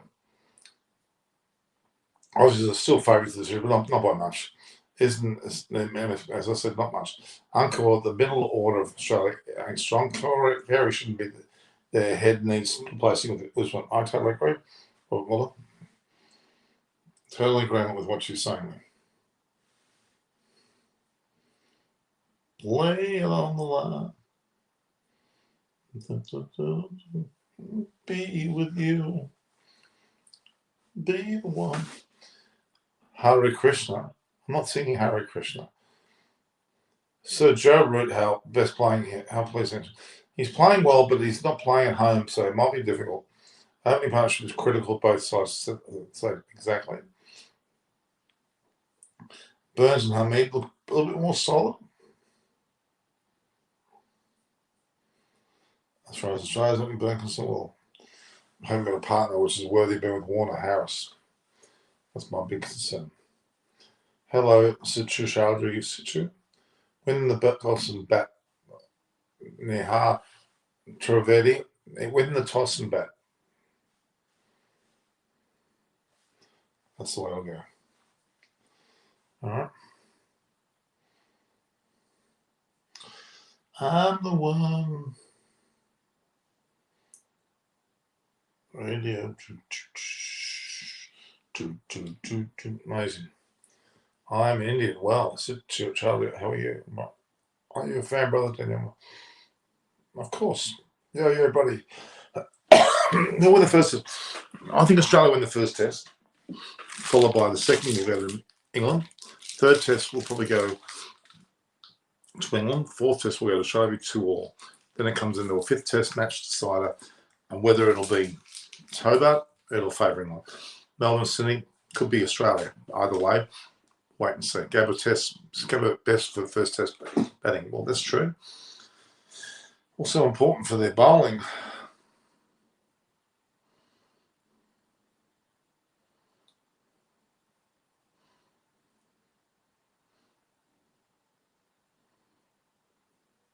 Very impressive, guys. I'm also Indian speak. I'm your old subscriber. AJ's Ahmed. How are you? Australia bowling better than England. I wouldn't say that. Who is the key bowler for England this series? The Anderson Broad combination would have to be it. Who will be the top run scorer? I would say Warner or Smith. Reigns. George Hill going to give 5 hours from me. Okay. What if 2-1 Aussie win? It could be. But I think it's going to be more England's way. I'm Indian. Well done.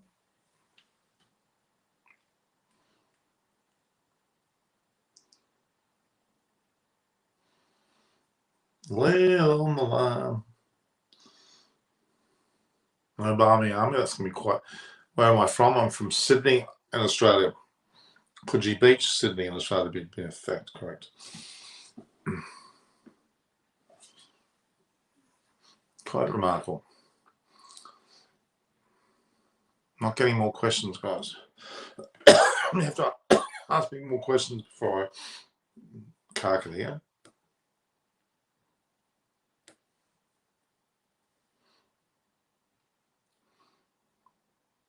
I'm from Sydney, Australia. I told it before.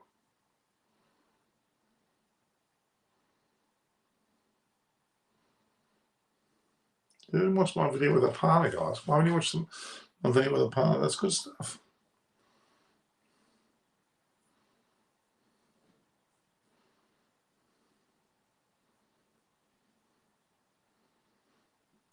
Deal with you. I want to be the best wicket taker. Most wickets taker. I'm still thinking Broad or Anderson, to be honest. From Australia's perspective, maybe Hazelwood, if he bowls to his ability, which he should.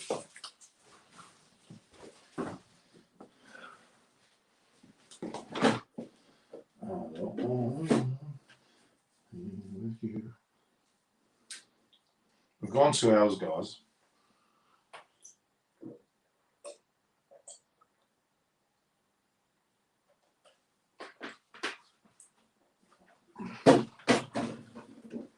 Where's the partner? Did she fall asleep?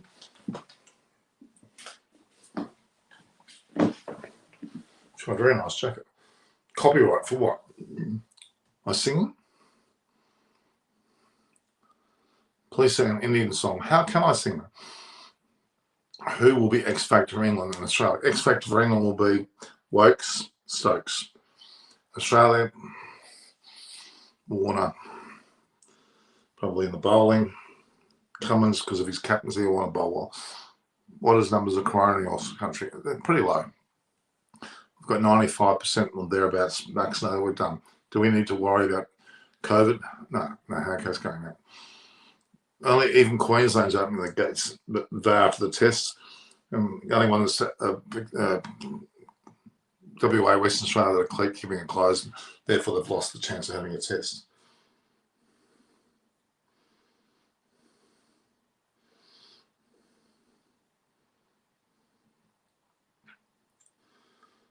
We. I think Burns is better than Harris. I would say so.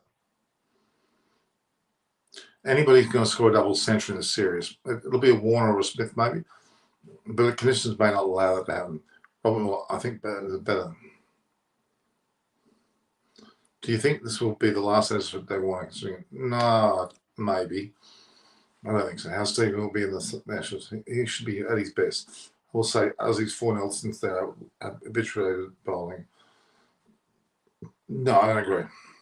Game controls, I don't agree.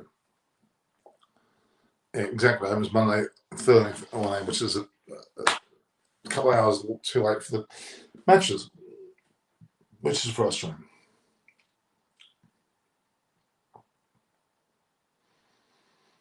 $3,900. We're going to be hitting 20,000 while we're going.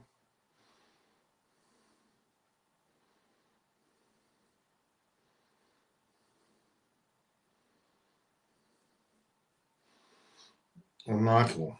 Absolutely remarkable. Okay, Keshav Sharma says Australia will be in serious pressure after their defeat against India in their own backyard. Correct, they go to the same ground. I think England have edged over Aussies now. What do you think? I think I agree. 3-2 England. I'm great. Ajaz Ahmad in India, 1.3 billion people got vaccine. 97% of Indian have no corona. That's brilliant. Robert Muller, 89. Nihar, I agree. Burns should have been picked in Harris' spot, but he's in BBL for stars. Joe Burns, I don't think so. I prefer to bring another. Renshaw should have been in there. There's another Matthew Renshaw. Anyone 5-0, probably 3-2. Fandom.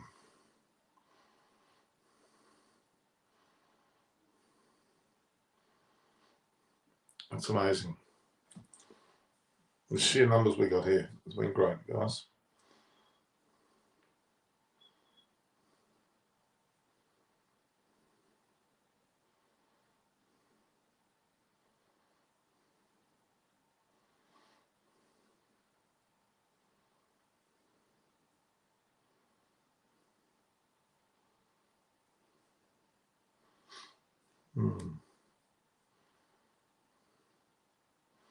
Amazing. Australia 2-1. Well, it's 5 series leading up to 2 matches.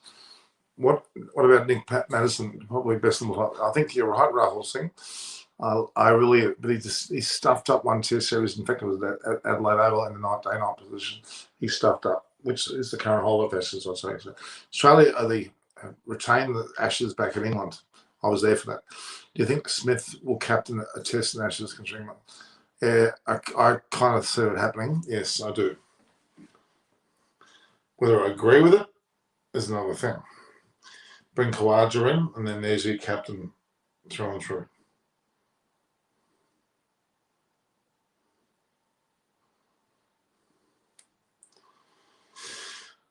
Absolutely bringing him.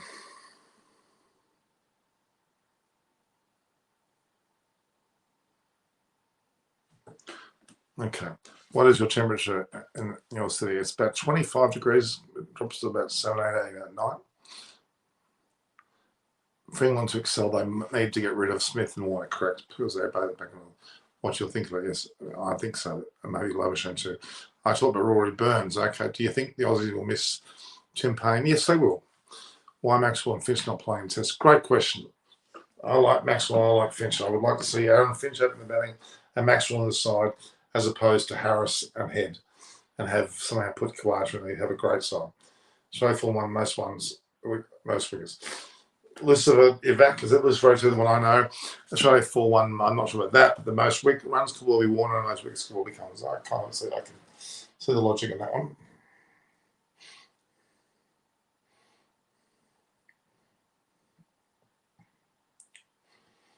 Can see the logic in that one for sure.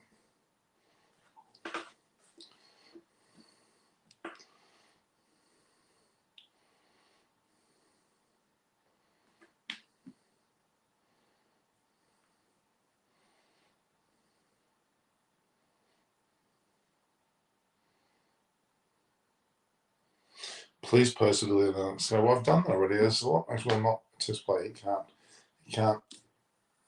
What can he do?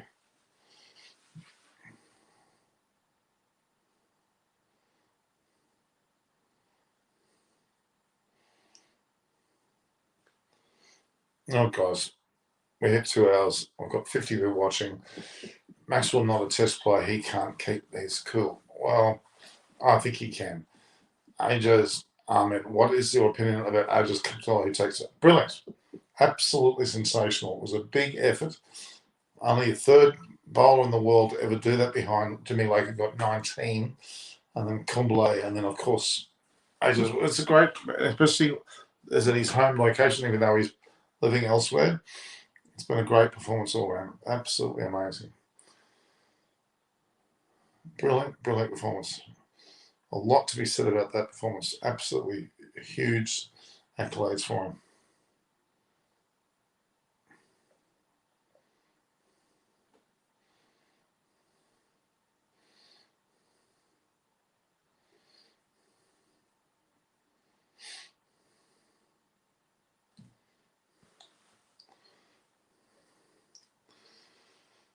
All right.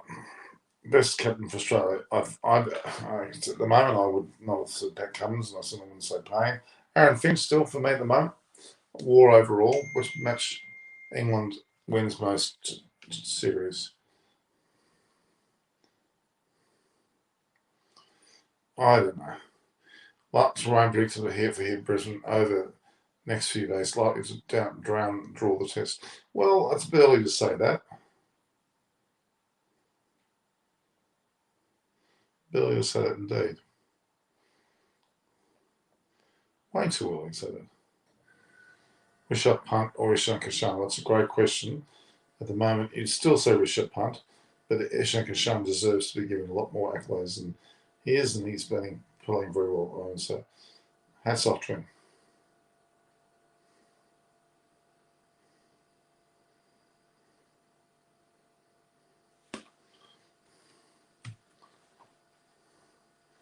Coley or Root? Well, Root has a bit of an edge at the moment, I have to say.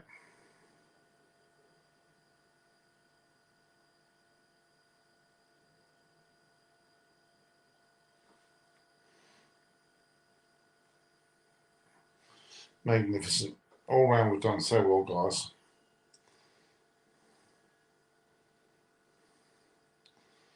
We're going to see 20,000 here for sure.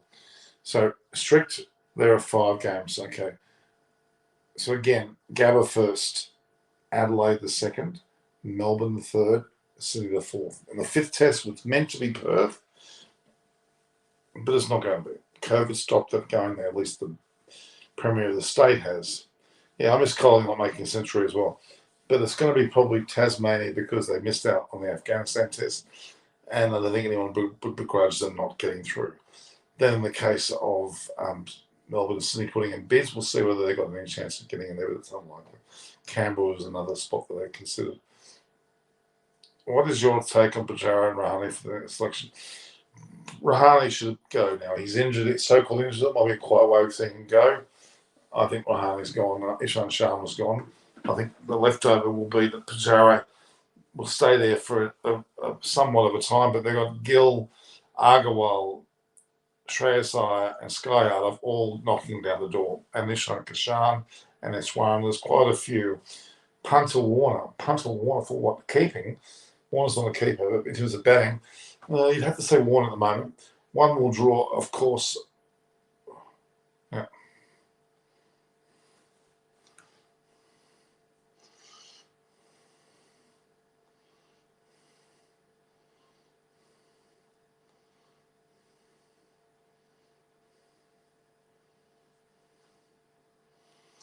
It's phenomenal numbers, really. Phenomenal numbers.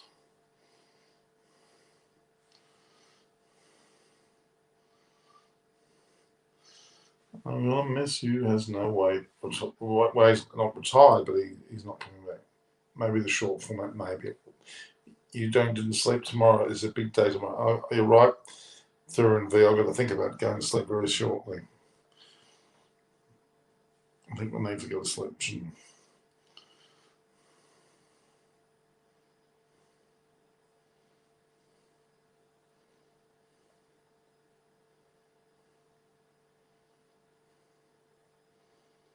Okay, there we have it.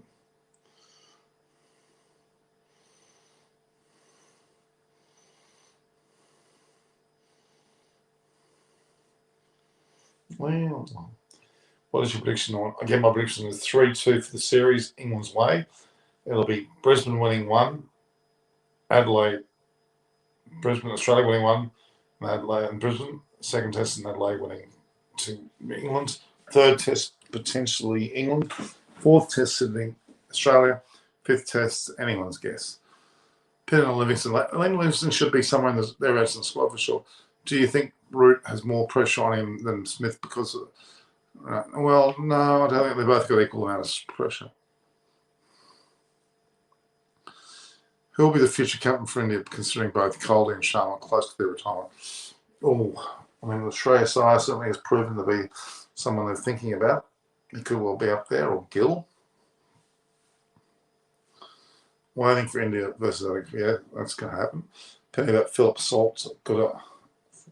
Yeah, 5-0 Australia. No, that's too heavy. So, punt, who would you pick as a test week? Punt. I still believe punt's got more going for him. All right, guys. 46 of you. What are you all doing here? I think Mars will shine in the Ashes. If you're here and you're not subscribing, then that's another thing. But if you're here, please subscribe.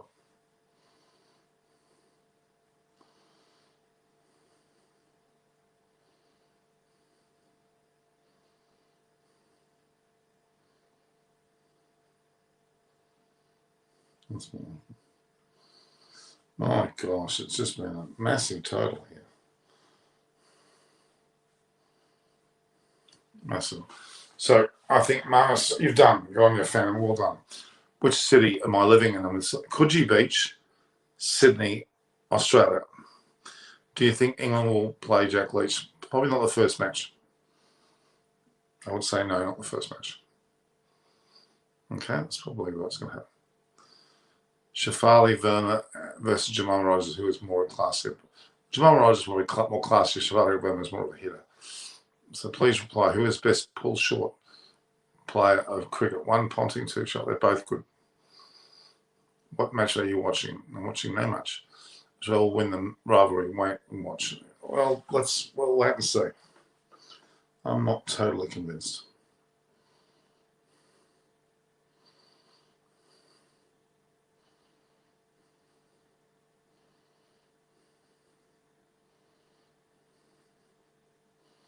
Feel it too. It's Channel 7 on Foxtel and KO Sports.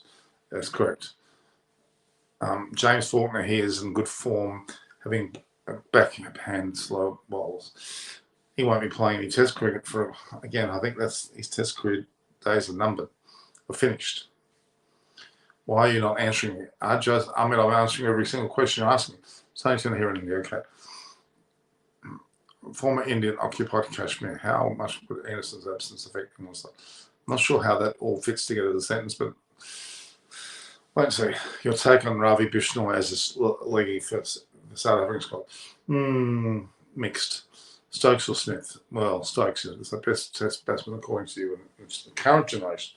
The previous generation was Bradman, then there was Viv Richards. The current generation, I mean, you can't think Kohli, Williamson, Smith, Babar's there you go.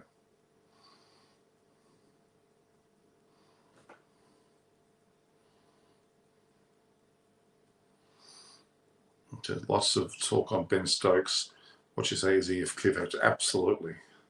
Will the return of Stokes get anything like this? Yes, absolutely.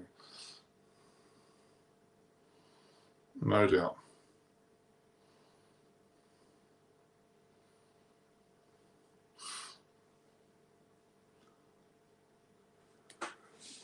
I don't know, people watching.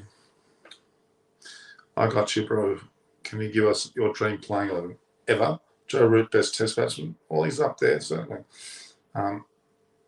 Okay, fan, can you give us dream playing 11? What current players do you think Australia should try? Any youngsters? No, they probably won't. I think England will struggle in taking 20 wickets in Australian soil. No, they won't struggle. We'll come back to it. Okay, so my best ever soul. See, how far are we going back? I mean, to include Viv Richards, I want to.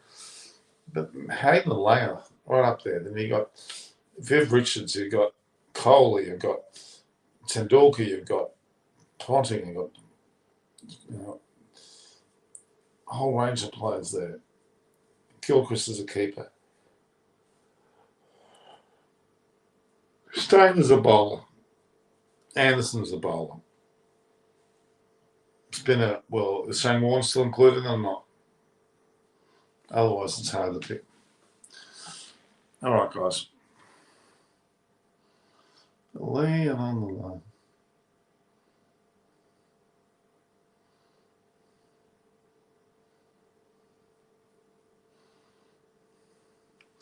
All right, I think this is the best time for England to win it. Exactly, I agree.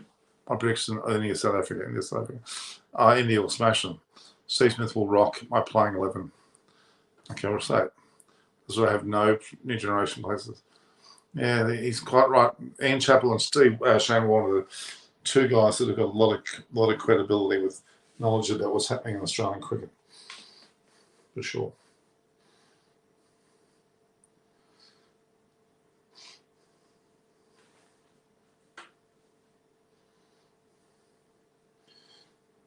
This is just rattling through the numbers here.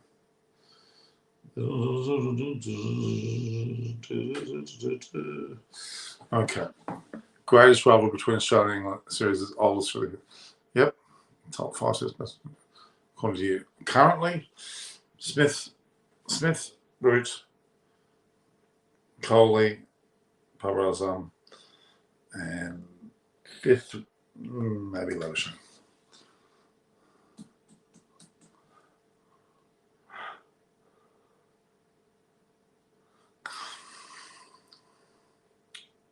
All right, guys. I'll go seriously, guys. So view, like, and share the post. Subscribe. Hit the notification button. At Norm Koch is my Twitter and my Instagram handle. Norman Koch for my Facebook page and of course LinkedIn as well. So view, like, and share, and subscribe. Chris Groves will be man of the match, I reckon. The fact is, that's the way it's going to be. All right, guys. We'll see each other in the morning, my time. The game starts at 11. 9:30 I'll be on, which will be about 4 a.m. Indian time, about 10:30 England time. All right. Still no review in Big Bash. Almost every other league in the world has good review. Please answer. I don't know. Satvik Patara. I just don't know. England has got a pretty young side this time around. What's your take on that? They have Chris Wilkes being man of the match. He could well be Raj. Could well be.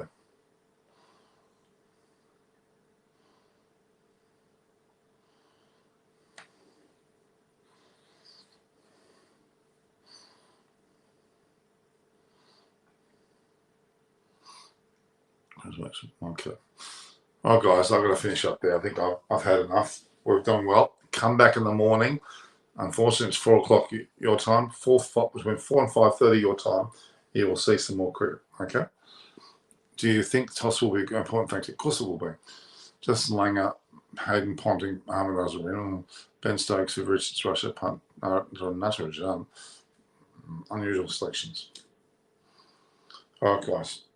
That's good enough for me. It's good enough for you. Thank you for your time. We've been online for 2 hours and virtually 20 minutes. We've busted a lot of tabloids here, so good stuff. England and Australia. Let's see who wins. I think Australia win their cover test. See you in the morning. Gonna see you in the morning?